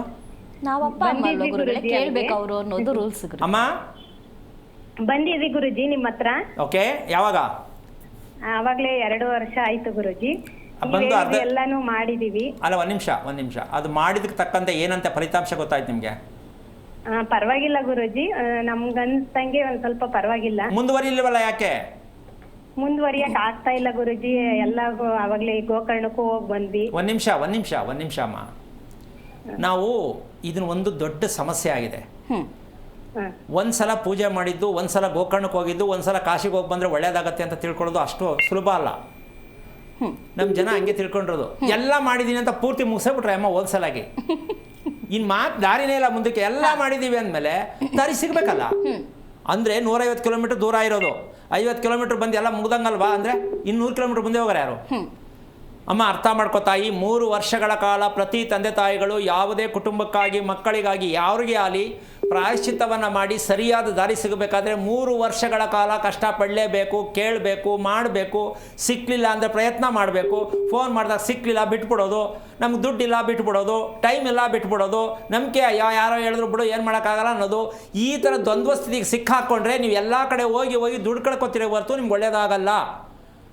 ಈಗಲೂ ಕಾಲ ಮಿಂಚಿಲ್ಲ, ಬಂದಿದ್ದೀರಾ, ಅಷ್ಟು ನಿಮಗೆ ಫಲಿತಾಂಶ ಗೊತ್ತಾಗಿದೆ. ಏನೇ ಆಗಲಿ ಹೋಗಲೇಬೇಕಂತ ತೀರ್ಮಾನ ಮಾಡಿ ಬರೋಕ್ಕೆ ಪ್ರಯತ್ನ ಮಾಡಮ್ಮ. ಇನ್ನೊಂಚೂರು ಮುಂದಕ್ಕೆ ಹೋಗು, ಇನ್ನು ಸ್ವಲ್ಪ ಅನುಕೂಲ ಆಗುತ್ತೆ. ಬಿಟ್ಟುಬಿಟ್ರೆ ಮತ್ತೆ ಹಿಂದಕ್ಕೆ ಹೋಗ್ತೀಯಾ? ಈ ಪ್ರಯತ್ನ ಮಾಡು, ಒಳ್ಳೆಯದಾಗಲಿ. ಕರೆ ಮಾಡಿದ್ದಕ್ಕಾಗಿ ಧನ್ಯವಾದಗಳು ಅಮ್ಮ. ಗುರುಗಳೇ, ಇನ್ನು ಮಕ್ಕಳನ್ನ ಪಡೆಯುವಂಥ ವಿಚಾರದಲ್ಲಿ ಗಂಡಸಾದವರು ಏನು ಮಾಡಬೇಕು ಅನ್ನೋದ್ರ ಬಗ್ಗೆ ಮಾತನಾಡ್ತಿದ್ವಿ ಗುರುಗಳೇ. ಅವರು ಹೆಂಗಸರಿಗೇನೋ ಈ ಪನಿಷ್ಮೆಂಟೋ ಟ್ರೀಟ್ಮೆಂಟೋ ಏನೋ ಒಂದು ಅನ್ಕೊಳ್ಳಿ. ಗಂಡಸೇನಾಗಿರ್ಬೇಕು ಅಂದರೆ ವೀರ್ಯವಂತನಾಗಿರ್ಬೇಕು. ಗಂಡಸು ವೀರ್ಯವಂತನಾಗಿರ್ಬೇಕು. ಈಗಾಗಿಲ್ವಾ ನಾವೆಲ್ಲ? ಅಯ್ಯೋ, ಅದನ್ನು ಟೇಪ್ ತಗೊಂಡೆ ಅಳಿಬೇಕು. ಏನದು ವೀರ್ಯವಂತನ ಅಷ್ಟು ಸುಲಭ? ಬ್ರಹ್ಮಜ್ಞಾನಿ ಅಂತಾರೆ ವೀರ್ಯವಂತನಿಗೆ. ಬ್ರಹ್ಮಜ್ಞಾನಿ ಅಂದರೆ ತನ್ನ ಶಕ್ತಿ ಸಾಮರ್ಥ್ಯಗಳನ್ನು ವೀರ್ಯದಲ್ಲಿ ಇರುತ್ತೆ, ಅದನ್ನು ನಿಭಾಯಿಸಿ ತಡೆ ಹಿಡಿದು ನಿಲ್ಲಿಸ್ಕೊಂಡಿರ್ಬೇಕು. ಅದು ಹೆಂಗೆ ಬಳಸ್ಕೊಂಡಿದ್ರೆ ಏನೂ ಆಗಲ್ಲ. ಹೆಣ್ಣು ಮಾತ್ರ ರೆಡಿ, ಗಂಡು ರೆಡಿ ಇಲ್ಲ ಅಂದರೆ ಅದಕ್ಕೆ ಹೇಳೋದು, ಜಳ್ಳು ಭತ್ತ ಸೇರ್ಬಿಟ್ಟು ಜಳ್ಳು ಬೇರೆ ಭತ್ತ ಗಟ್ಟಿ ಬೇರೆ ಹಾಕತ್ತಾರೆ. ಹಾಗೆ ತರಕಾರಿ ಬೆಳೆದ್ರೆ ಮುಂದಿನ ಪೈರ್ ಮಾಡೋದಕ್ಕೆ ಅದನ್ನ ಬೀಜ ಮಾಡ್ತಾರೆ. ಮೊದಲು ಬಂದಿದ್ದನ್ನ ಆಮೇಲೆ ಬಂದಿದ್ದನ್ನ ಕೊಡ ಮಡಗಲ್ಲ, ಯಾಕೆಂದ್ರೆ ಶಕ್ತಿ ಇರಲ್ಲ ಅಂತ. ಹಾಗೆ ನಾವು ಯಾವ ರೀತಿಯಾಗಿ ಬೆಳೆಯನ್ನು ಬೆಳೆಯುವುದಕ್ಕೆ ಮೊದಲು ಬಂದಂತಹ ಬೀಜಗಳನ್ನು ಸೇಫ್ಟಾಗಿ ಇಟ್ಕೊಂಡಿರ್ತೀವೋ, ಹಾಗೆ ಒಂದು ಮಗು ಅಂತ ಪಡೆಯುವುದಕ್ಕೆ ಗಂಡು ಅನ್ನತಕ್ಕಂಥದ್ದು ಸಂತಾನಕ್ಕೆ ಬೀಜ. ಗಂಡು ಸಂತಾನಕ್ಕೆ ಬೀಜ, ಹೆಣ್ಣು ಸಂತಾನಕ್ಕೆ ಭೂಮಿ. ಇದೆರಡೂ ಫಲವತ್ತಾಗಿದ್ದಾಗ ಮಾತ್ರ ಒಳ್ಳೆಯ ಸಂತಾನ ಸಿಗಲಿಕ್ಕೆ ಸಾಧ್ಯ. ಈಗ ಮೀಷನೇ ಬಂದಿರಲ್ಲ, ಆಗಲೇ ಏನೇನೋ ಕಥೆಗಳು ನಡೀತಾ ಇದೆ. ಯಾಕೆ ಅಂದರೆ ವಿಡಿಯೋ ಮ್ಯಾಜಿಕ್ ಅಲ್ವಾ? ಅದಕ್ಕೋಸ್ಕರವಾಗಿ ಹೆಣ್ಣು ಗಂಡಿಗೆ ಶಾಸ್ತ್ರ ಕೇಳೋಕ್ಕಿಂತ ಮುಂಚೆ ಹೆಣ್ಣು ಗಂಡಲ್ಲಿ ಶಕ್ತಿ ಎಷ್ಟಿದೆ ಅಂತ ಕಂಡುಹಿಡಿಯೋ ಶಕ್ತಿ ಬಂದುಬಿಟ್ರೆ ಸಾಕು. ಅದು ಬಂದುಬಿಟ್ರೆ ಅಲ್ಲ, ಈ ತಿಳ್ಕೊಳ್ಳೋರು ಯಾರು, ಇದನ್ನು ಓದಿರೋರು ಯಾರು ಅಲ್ವಾ? ಹೇಳ್ಕೊಳ್ಳೋಣ ಬೇಕಾರೆ. ಹೆಣ್ಣಿನಲ್ಲಿ ಎಷ್ಟು ಶಕ್ತಿ ಇದೆ, ಗಂಡಿನಲ್ಲಿ ಎಷ್ಟು ಶಕ್ತಿ ಇದೆ. ಯಾವುದಕ್ಕೆ? ಸಂತಾನಕ್ಕಾಗಿನೇ ಅಂತಲ್ಲ, ಇವರಿಬ್ರು ಪ್ರೀತಿಯಿಂದ ನಡ್ಕೊಳ್ಳೋದಕ್ಕೆ ಶಕ್ತಿ ಇದ್ದಾಗ ಅದೇ ಸಂತಾನಕ್ಕೆ ಪರಿವರ್ತನೆ ಆಗತ್ತೆ. ಮಾತಾಡೋಣ ಗುರುಗಳೇ. ಮತ್ತೊಬ್ರು ಕಾಲರ್ ಇದ್ದಾರೆ. ಹಲೋ ಹಲೋ ವಿನೋದ ಅವರೇ, ಯಾರ ಬಗ್ಗೆ ತಿಳ್ಕೊಬೇಕಿತ್ತು? ಮಗನ್ ಬಗ್ಗೆ ಮೇಡಮ್. ಅವ್ರದ್ದು ನಕ್ಷತ್ರ ತಿಳಿಸಿ. ಮೃಗಶಿರ ನಕ್ಷತ್ರ, ಮಿಥುನ ರಾಶಿ. ಗುರುಗಳಿದ್ದಾರೆ, ಮಾತಾಡಿ. ಹಲೋ ನಮಸ್ಕಾರ ಗುರುಜಿ. ನಾರಾಯಣ, ಹೇಳಿಮ್ಮ. ಎಷ್ಟು ವಯಸ್ಸು ಮಗಳ? ಮಗನ್ಗೆ ಸರ್ ಸ್ವಾಮಿ 24 ವರ್ಷ. ಏನ್ ಮಾಡ್ತಿದ್ದಾನೆ? HAL ಅಲ್ಲಿ ಕೆಲಸಕ್ಕೆ ಪರ್ಮನೆಂಟ್ ಇಲ್ಲ. ಕೆಲ್ಸಕ್ಕೆ ಹೋಗ್ತಾವನಾ? ಹೋಗ್ತಿದ್ದಾನೆ ಸ್ವಾಮಿ. ಏನಾಗ್ಬೇಕೀಗ? ಅದು ಅಲ್ಲಿ ಪರ್ಮನೆಂಟ್ ಆಗುತ್ತಾ ಏನು ಕೇಳೋಣ ಅಂತ ಮಾಡಿದ್ವಿ. ಅಂದ್ರೆ ಶಾಸ್ತ್ರ ಕೇಳ್ತಾ ಇದ್ದೀರಾ? ಅಲ್ಲ, ಏನಾಗುತ್ತೆ ಅಂತ ಕೇಳ್ಬೇಕಷ್ಟೇ, ಶಾಸ್ತ್ರ ಅಂತ ಏನಿಲ್ಲ. ಅಲ್ಲ ಕಣಮ್ಮ, ಒಂದ್ ನಿಮಿಷ ಇರಮ್ಮ. ಈ ಅಭ್ಯಾಸ ಮೊದಲು ಬಿಡ್ಬೇಕು ಕಣಮ್ಮ. ನಿಜವಾಗ್ಲೂ ನಮ್ಮ ಭಾರತ ದೇಶದಲ್ಲಿ ನಾಚಿಕೆ ಆಗತ್ತೆ. ಇದು ಇರ್ತಾನ, ಮದುವೆ ಆಗತ್ತಾ, ಮಗು ಆಗತ್ತಾ, ಮುಂದೇನಾಗತ್ತೆ ಎಲ್ಲಮ್ಮ ಐತೆ ಪ್ರಪಂಚದಲ್ಲಿ. ಯಾವನಾರು ಹೇಳೋಕ್ಕಾಗತ್ತೆ ನಮ್ಮ ಇದನ್ನ? ಯಾಕಮ್ಮ ಈ ಕೆಟ್ಟ ಅಭ್ಯಾಸ ಸಿಕ್ಕಾಕೊಂಡಿದ್ದೀರಾ ನೀವು? ತಾಯಂದಿರ, ನಿಜಕ್ಕೂ ಒಂದು ದೊಡ್ಡ ನಮಸ್ಕಾರ ಹಾಕಬೇಕು. ಎಲ್ಲರೇ ಐತೆ ಪ್ರಪಂಚದಲ್ಲಿ, ಅದನ್ನು ಹೇಳೋಕ್ಕೆ ಯಾವನ ಕಾಲ ಆಗತ್ತೆ ರೀ? ಯಾವನ್ ಹೇಳಿ ನಮ್ಮ ದೇಶ ಉದ್ಧಾರ ಆಗತ್ತೆ? ಯೋಚನೆ ಮಾಡೋಣ. ಮಗು ಮುಂದೆ ಒಳ್ಳೇದಾಗತ್ತಾ? ಮದುವೆ ಚೆನ್ನಾಗಾಗತ್ತಾ? ಮನೆ ಕಟ್ಟರೆ ಚೆನ್ನಾಗಾಗತ್ತಾ? ಯಾವನು ಹೇಳೋ ಕೊಟ್ಟವನೇ? ಅಂಥ ಗಂಡಸಿನ್ನು ಯಾವನ ಭೂಮಿಯಲ್ಲಿ ಹುಟ್ಟಿಲ್ಲ, ಹುಟ್ಲಿಕ್ಕೆ ಆಗೋದೂ ಇಲ್ಲ. ಈ ಕೆಟ್ಟ ಅಭ್ಯಾಸ ದಯವಿಟ್ಟು ಬಿಡು ತಾಯಿ. ನಿಂತರ ಎಲ್ರಿಗೂ ಅಂದ್ಕೊಂಡಿದ್ರೆ ನಾನು ಸಾಕಷ್ಟು ವಿಚಾರ ಕೇಳೋಕ್ಕೆ ಇಷ್ಟಪಡ್ತೀನಿ. ಕಾರ್ಯಕ್ರಮ ನೋಡ್ತಾ ಇದ್ದೀರಾ, ಜನ ಜೀವನದಲ್ಲಿ ನೆಮ್ಮದಿಯಾಗಿರೋ ಕೇಳಿ ಗುರುಗಳೇ, ನಮ್ದು ಹಿಂಗೆ ಆಗೋಯ್ತೆ, ಇದಕ್ಕೇನು ಮಾಡಬೇಕು ಅಂತ ಯಾರು ಪ್ರಶ್ನೆ ಕೇಳ್ತಾ ಇದ್ದೀರಾ? ಬರೀ ಕತೆ ಕೇಳಿ ಮಕ್ಕಳನ್ನೂ ದಡ್ಡರು ಮಾಡಿ ನೀವು ದಡ್ಡವಾಗಿ ಜೀವನ ಮಾಡ್ತಾ ಇದ್ದೀರ. ಎಷ್ಟು ಮಟ್ಟಕ್ಕೆ ಸರಿ? ಈ ಒಂದು ಪ್ರಪಂಚದಲ್ಲಿ ಎಷ್ಟು ನಾಗರಿಕತೆಯಾಗಿ ನಾವು ಬಂದಿದ್ದೀವಿ, ಮುಂದುವರಿತಿದ್ದೇವೆ ಅಂತ ಹೇಳ್ಕೊಳ್ತಕ್ಕಂಥ ನಾವು ಬದುಕಿಗೆ ಮೌಲ್ಯಗಳನ್ನು ತಿಳ್ಕೊಳ್ಳೋಕ್ಕೆ ಯಾರಿಗೂ ಮೈಂಡಿಗೆ ಬರ್ತಾ ಇಲ್ವಾ? ಜ್ಞಾಪಕ ಬರ್ತಾ ಇಲ್ವಾ? ಕೇಳೋಕ್ಕಾಗ್ತಾ ಇಲ್ವಾ? ನನ್ನ ಪ್ರಶ್ನೆ. ದಯವಿಟ್ಟು ಕೇಳಿ. ಬರೀ ಶಾಸ್ತ್ರ ಕೇಳಿ ನಮ್ಮ ದೇಶನೇ ಹಾಳಾಗ್ತಾ ಇದೆ. ಶಾಸ್ತ್ರ ಹೇಳಿ ದೇಶನೇ ದಾರಿ ತಪ್ಪಿಸ್ತಾ ಇದ್ದಾರೆ. ಯಾಕೆ ಕೆಟ್ಟ ಅಭ್ಯಾಸದಿಂದ ಹೊರಗೆ ಬರ್ತಾ ಇಲ್ಲ ನೀವುಗಳು? ಸೋಮಾರಿತನದ ಜೀವನ ಇದು. ಮುಂದೆ ಇರ್ತಾನ? ಮುಂದೆ ಏನಾಗುತ್ತೆ ಯಾವನು ಗೊತ್ತು? ರಾತ್ರಿ ಮಲಗದು ಗೊತ್ತು, ಬೆಳಗ್ಗೆ ಹೇಳ್ತಾನ ಅಂತ ಯಾರಿಗೂ ಗೊತ್ತಿಲ್ಲ. ಇದು ಭವಿಷ್ಯದಲ್ಲಿ ಇಲ್ಲ, ಇದು ಜ್ಯೋತಿಷ್ಯದಲ್ಲಿ ಇಲ್ಲ, ಇದು ಸುಳ್ಳು. ಇದು ನಂಬ್ಕೊಂಡು ಬದುಕ್ತಾ ಇದ್ದೀರಾ ಅಂದರೆ ಜೀವನ ಎಲ್ಲ ಹೀಗೆ ಅನುಭವಿಸ್ಬೇಕು. ಈ ಕೆಟ್ಟ ಅಭ್ಯಾಸ ಚಾಳಿಯನ್ನು ಬಿಟ್ಟರೆ ಜನ ನೆಮ್ಮದಿಯಾಗಿ ಆರೋಗ್ಯವಾಗಿರ್ಬೋದು. ಇದು ಪ್ರಪಂಚದ ಇತಿಹಾಸದಲ್ಲಿ ಹೇಳ್ತಾ ಇರ್ತಕ್ಕಂಥ ಕಾರ್ಯಕ್ರಮ, ಇದೊಂದೇ ಕಾರ್ಯಕ್ರಮ. ನಂಬಬೇಡಿ, ಕೇಳಬೇಡಿ, ಅನುಭವಿಸ್ಬೇಡಿ. ನೀವು ಬದಲಾವಣೆಯಾಗಿ, ನಿಮ್ಮ ಬದಲಾವಣೆಗಾಗಿ ನೀವು ಕಾಯುತ್ತೀರಿ ಅಂತ ಹೇಳ್ತಾ ಇಲ್ಲ, ಕೇಳಿಸ್ಕೊತಾ ಇರಿ ಅಂತ ಹೇಳ್ತೀನಿ. ಕೇಳಿಸ್ಕೊಳ್ಳೋದನ್ನು ಕಲಿ ಫಸ್ಟು, ಆಮೇಲೆ ಬದುಕೋದು ಗೊತ್ತಾಗತ್ತೆ ನಿಮಗೆ. ಬೇಜಾರು ಮಾಡ್ಕೋಬೇಡಿ. ನಿಮ್ಮ ಒಳಿತಿಗಾಗಿ, ನಿಮ್ಮ ಮುಂದಿನ ದಾರಿಗಾಗಿ ನೀವೇ ರೆಡಿ ಮಾಡ್ಕೋಬೇಕೇ ಹೊರ್ತು ಭವಿಷ್ಯ ಜ್ಯೋತಿಷ್ಯ ಅಂತಕ್ಕಂಥದ್ದು ನಿಮ್ಮ ಕೈಯಲ್ಲಿದೆಯೇ ಹೊರ್ತು ಯಾವನೋ ಹೇಳಿದ್ದೆಲ್ಲ ನಿಜಕ್ಕೂ ಇದನ್ನು ನಂಬೋದನ್ನು ಮೊದಲು ಬಿಡಿ. ಈ ಕೆಟ್ಟ ಅಭ್ಯಾಸ ತಪ್ಪಿದೆ. ನೀವು ಎಲ್ಲಿ ತಪ್ಪು ಮಾಡಿದ್ರೆ ತಿಳ್ಕೊಳ್ಳಿ, ಹೇಳ್ಕೊಡೋಣ. ಒಳ್ಳೆಯದಾಗಲಿ. ಕರೆ ಮಾಡಿದ್ದಕ್ಕಾಗಿ ಧನ್ಯವಾದಗಳು ಮಾ. ಗುರುಗಳೇ, ಮತ್ತೊಬ್ಬರು ಕಾಲರ್ ಇದ್ದಾರೆ. ಹಲೋ ಹಲೋ ಸುಮಿತ್ರಾ ಅವರೇ, ಯಾರ ಬಗ್ಗೆ ಕೇಳಬೇಕಿತ್ತು? ಹಲೋ, ನಾನು ಮಾತಾಡೋದು ಕೇಳಿಸ್ತಿದ್ಯಾ? ಕೇಳಿಸಿದೆ ಮೇಡಮ್. ಅದು ಧನು ನಕ್ಷತ್ರ ಕೇಳಿದ್ವಿ, ಅದು ಆರೋಗ್ಯದ ಹೇಗಿರುತ್ತೆ ಅಂತ. ನಕ್ಷತ್ರ ಧನಿಷ್ಠ ನಕ್ಷತ್ರ. ಯಾರ್ದು ಇದು ಧನಿಷ್ಠ ನಕ್ಷತ್ರ? ನಿಮ್ದಾ? ಅಲ್ಲ, ನಮ್ಮ ಮಗಂದು. ಗುರುಗಳಿದ್ದಾರೆ, ಮಾತಾಡಿ. ಹಲೋ, ನಮಸ್ತೆ ಗುರುಜಿ. ನಾರಾಯಣ. ಎಷ್ಟು ವಯಸ್ಸು ಮಗನಿಗೆ? ಮಗನಿಗೆ 32 ವರ್ಷ ಗುರುಜಿ. ಮದುವೆ ಆಯ್ತಾ? ಮದ್ವೆ ಆಗಿಲ್ಲ. ಧನಿಷ್ಠ ನಕ್ಷತ್ರ, ಅದು ಯಾರಾಗಿದ್ದ ಬಗ್ಗೆ. ಇದು 2ನೇ ಸಲ ಕರೆ ಮಾಡ್ತಿರೋದ ನೀವು? ಹೌದು ಗುರುಜಿ. ಯಾಕೆ ಮೊದಲು ಹೇಳಿದ್ ಕೇಳಿಸ್ಕೊಳ್ಳಿಲ್ವಾ? ಇಲ್ಲ ಗುರುಜಿ.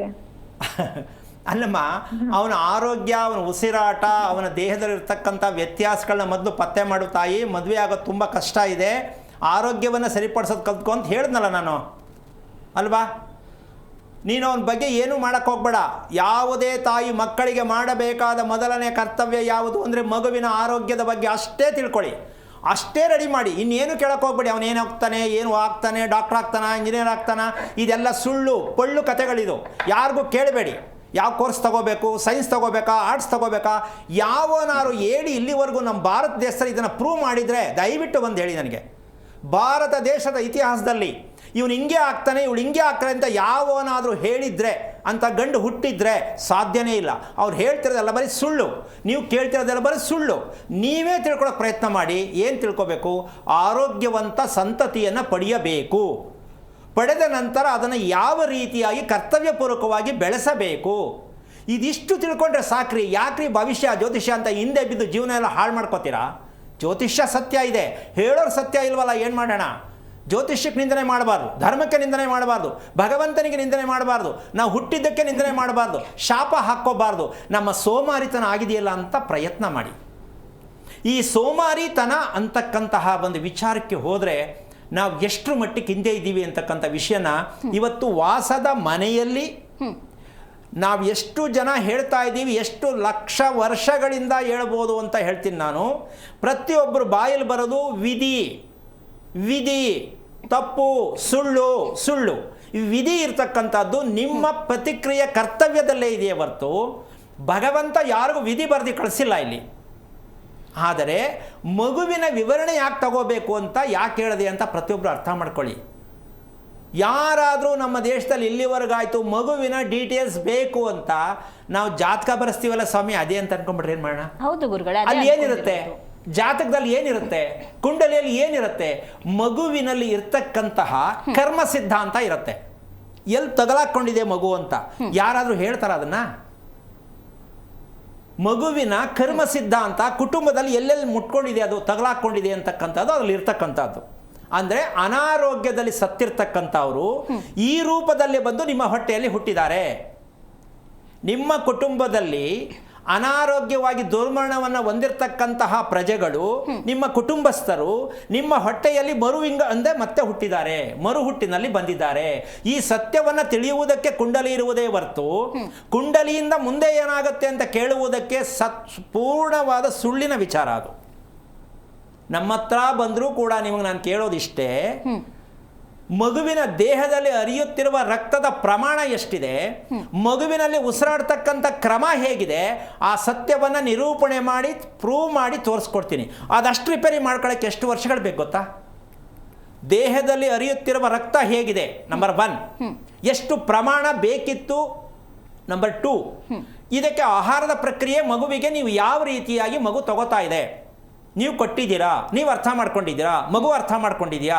ಈ ಸತ್ಯ ಅರ್ಥ ಮಾಡಿಕೊಂಡ್ರೆ 2 ರೂಟ್ ಇರೋದಿಲ್ಲಿ. ದೇಹದಲ್ಲಿ ರಕ್ತ ಚೆನ್ನಾಗಿರ್ಬೇಕಾ ಬೇಡ? ಚೆನ್ನಾಗಿರ್ಬೇಕು. ಅದು ಚೆನ್ನಾಗಿದ್ರೆ ದೇಹ ಚೆನ್ನಾಗಿರುತ್ತೆ. ಹಂಗಂತ ರಕ್ತ ಚೆನ್ನಾಗಿದ್ದ ತಕ್ಷಣ ಚೆನ್ನಾಗಿರುತ್ತೆ ಅಂದರೆ ಏನಾಗುತ್ತೆ ಅಂದರೆ ಅದು ಎಲ್ಲ ಕಡೆಗೂ ಹೋಗಬೇಕು. 1 ಎಕರೆ ಕಬ್ಬು ಬೆಳೆದಿವಿ ಸ್ವಾಮಿ, ಯಾಕೋ ಎಲ್ಲ ಬೆಂಡಾಗೋಯ್ತು ಸ್ವಾಮಿ ಅಂದರೆ ಅಲ್ಗಡೆ ನೀರು ಹೋಗಿಲ್ಲ, ಅದು ಬೆಂಡಾಯಿತು.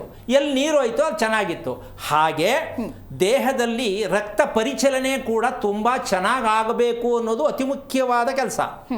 ನಾವು ಬೆಳಗ್ಗೆ ಬಾಕ್ಸಲ್ಲಿ ಹಾಕ್ಬಿಟ್ಟು ಕಾನ್ವೆಂಟ್ ಕಳಿಸ್ಬಿಟ್ಟು ಅದು ಮಧ್ಯಾಹ್ನ ಓಪನ್ ಮಾಡೋ ತನಕ ಅದೇನೇನೋ ಆಗೋಗಿರುತ್ತೆ, ಅದು ಹೇಳಬಾರ್ದು ತಿನ್ನೋ ತಿಂಡಿನ. ಇನ್ನು ಅದನ್ನು ತಿಂದ ಮೇಲೆ ಎಲ್ಲಿಂದ ಮಗು ಕೂತೇ ಇರುತ್ತೆ. ಆಫೀಸಲ್ಲಿ ಗಂಡ ಕೂತೇ ಇರ್ತಾರೆ, ಎರಡೂ ಕೂತ್ಕೊಳ್ಳೋದೆ. ಹೌದು. ಇವರು ಮನೆ ಸೋಫಾ ಮೇಲೆ ಕೂತಿರ್ತಾರೆ, ಹೌದು. ಇದು ಕೂತ್ಕೊಳ್ಳೋದೆ. ಈ ಕೂತ್ಕೊಂಡು ಕಾಲ ಕಳೆದ್ಬಿಟ್ಟು ಬೇಕಾದೆಲ್ಲ ಪೋತ್ಬಿಟ್ಟು ಒಳಗಡೆ ಹಾಕೊಂಬಿಟ್ಟು ಎಲ್ಲಿಂದ ಸರಿ ಹೋಗುತ್ತೆ? ರುಚಿಕರವಾದದ್ದು ಬೇಕು. ರುಚಿಕರವಾದದ್ದು ಬೇಕು, ಅದು ದೇಹದಲ್ಲಿ ಎಷ್ಟು ಕೆಲಸ ಮಾಡ್ತೀನಿ ಅಂತ ಗೊತ್ತಾಗಬೇಕಲ್ಲ. ಹೌದು. ಈ ಸತ್ಯವನ್ನು ತಿಳಿಸೋದಕ್ಕೇ ನಮ್ಮ ಆರೋಗ್ಯ ರಹಸ್ಯದ ಕಾರ್ಯಕ್ರಮ ಇರತಕ್ಕಂಥದ್ದು. ನಿಮ್ಮ ಅಡಿಗೆ ಮನೆಯಲ್ಲಿ ಮಗುವಿಗೆ ಕೊಡುವಂಥ ಡಬ್ಬಿಯಲ್ಲಿ, ನಿಮ್ಮ ಗಂಡನಿಗೆ ಕಳಿಸುವ ಡಬ್ಬಿಯಲ್ಲಿ, ಅಥವಾ ನೀವು ತಗೊಂಡೋಗುವ ಡಬ್ಬಿಯಲ್ಲಿ, ನೀವು ಕೂತ್ಕೊಂಡಿರ್ತಕ್ಕಂತಹ ಜಾಗದಲ್ಲಿ ನಿಮ್ಮ ಅನಾರೋಗ್ಯ ಎಷ್ಟರ ಮಟ್ಟಕ್ಕೆ ನಿಮ್ಮನ್ನು ಹಿಂಬಾಲಿಸ್ತಾ ಇರುತ್ತೆ ಅನ್ನೋ ಸತ್ಯವನ್ನು ತಿಳ್ಕೋಬೇಕು. ಸಂಪಾದನೆ ಮಾಡಬೇಕು ಅನ್ನೋದು ಸರಿ, ಸಂಬಳ ತಗೋಬೇಕು ಅನ್ನೋದು ಸರಿ, ಮಕ್ಕಳನ್ನ ಓದಿಸ್ಬೇಕು ಅನ್ನೋದು ಸರಿ. ನಿಮ್ಮ ಆರೋಗ್ಯವನ್ನು ಏನು ಮಾಡುವುದಾಗಿ ಕೊಡ್ತಿದ್ದೀರಾ, ಮಕ್ಕಳು ಕೊಡ್ತಾ ಇದ್ದೀರಾ, ನೀವು ತಿಳ್ಕೊಂಡು ಸ್ವಲ್ಪ ಯೋಚನೆ ಮಾಡಿ. ಈ ಸತ್ಯವನ್ನು ಅರ್ಥ ಮಾಡ್ಕೊಳ್ಳೋಕ್ಕೆ ಪ್ರತಿದಿನ ಹೇಳ್ತಕ್ಕಂಥ ಕಾರ್ಯಕ್ರಮದಲ್ಲಿ ಬಿಡಿಯಾಗಿ ಹೇಳ್ತಾ ಹೋಗ್ತೀನಿ, ತಿಳ್ಕೊಳ್ಳೋಕೆ ಪ್ರಯತ್ನ ಮಾಡಿ ಅಂತ ಹೇಳ್ತಾ ಕಾರ್ಯಕ್ರಮ ಮುಗಿಸ್ತಾ ಇದ್ದೀನಿ. ಜೈ ಶ್ರೀರಾಮ್. ಗುರುಗಳೇ, ಕಾರ್ಯಕ್ರಮಕ್ಕೆ ಬಂದಿದ್ದಕ್ಕಾಗಿ ಧನ್ಯವಾದಗಳು. ನೋಡಿದ್ರಲ್ಲ ವೀಕ್ಷಕರೇ, ಕಷ್ಟ ಅನ್ನುವಂಥ ವಿಚಾರಕ್ಕೆ ನಮ್ಮ ಜ್ಞಾನದ ಕೊರತೆಯಿಂದಾಗಿ ಬರುತ್ತೆ ಅನ್ನುವಂಥ ವಿಚಾರನ ಇವತ್ತಿನ ಕಾರ್ಯಕ್ರಮದಲ್ಲಿ ತಿಳ್ಕೊಂಡ್ರಿ ಅಂತ ಭಾವಿಸ್ತಾ ಕಾರ್ಯಕ್ರಮನ ಮುಗಿಸ್ತಾ ಇದ್ದೀನಿ. ನಮಸ್ಕಾರ. ಹೆಚ್ಚಿನ ಮಾಹಿತಿಗಾಗಿ ಸಂಪರ್ಕಿಸಿ ಶ್ರೀಮಾನ್ ಶ್ರೀ ಪುರುಷೋತ್ತಮ್ ದೇಶಿಕ್ ಗುರೂಜಿ, ಶ್ರೀ ಧರ್ಮ ಮಾರ್ಗ ಕಚೇರಿ, ಸಂಖ್ಯೆ 532, ಮಲಥಳ್ಳಿ ಮುಖ್ಯ ರಸ್ತೆ, ಬೆಂಗಳೂರು 560056. ಸಂಪರ್ಕಿಸಿ 9108258834, 8618915231, 9019493937.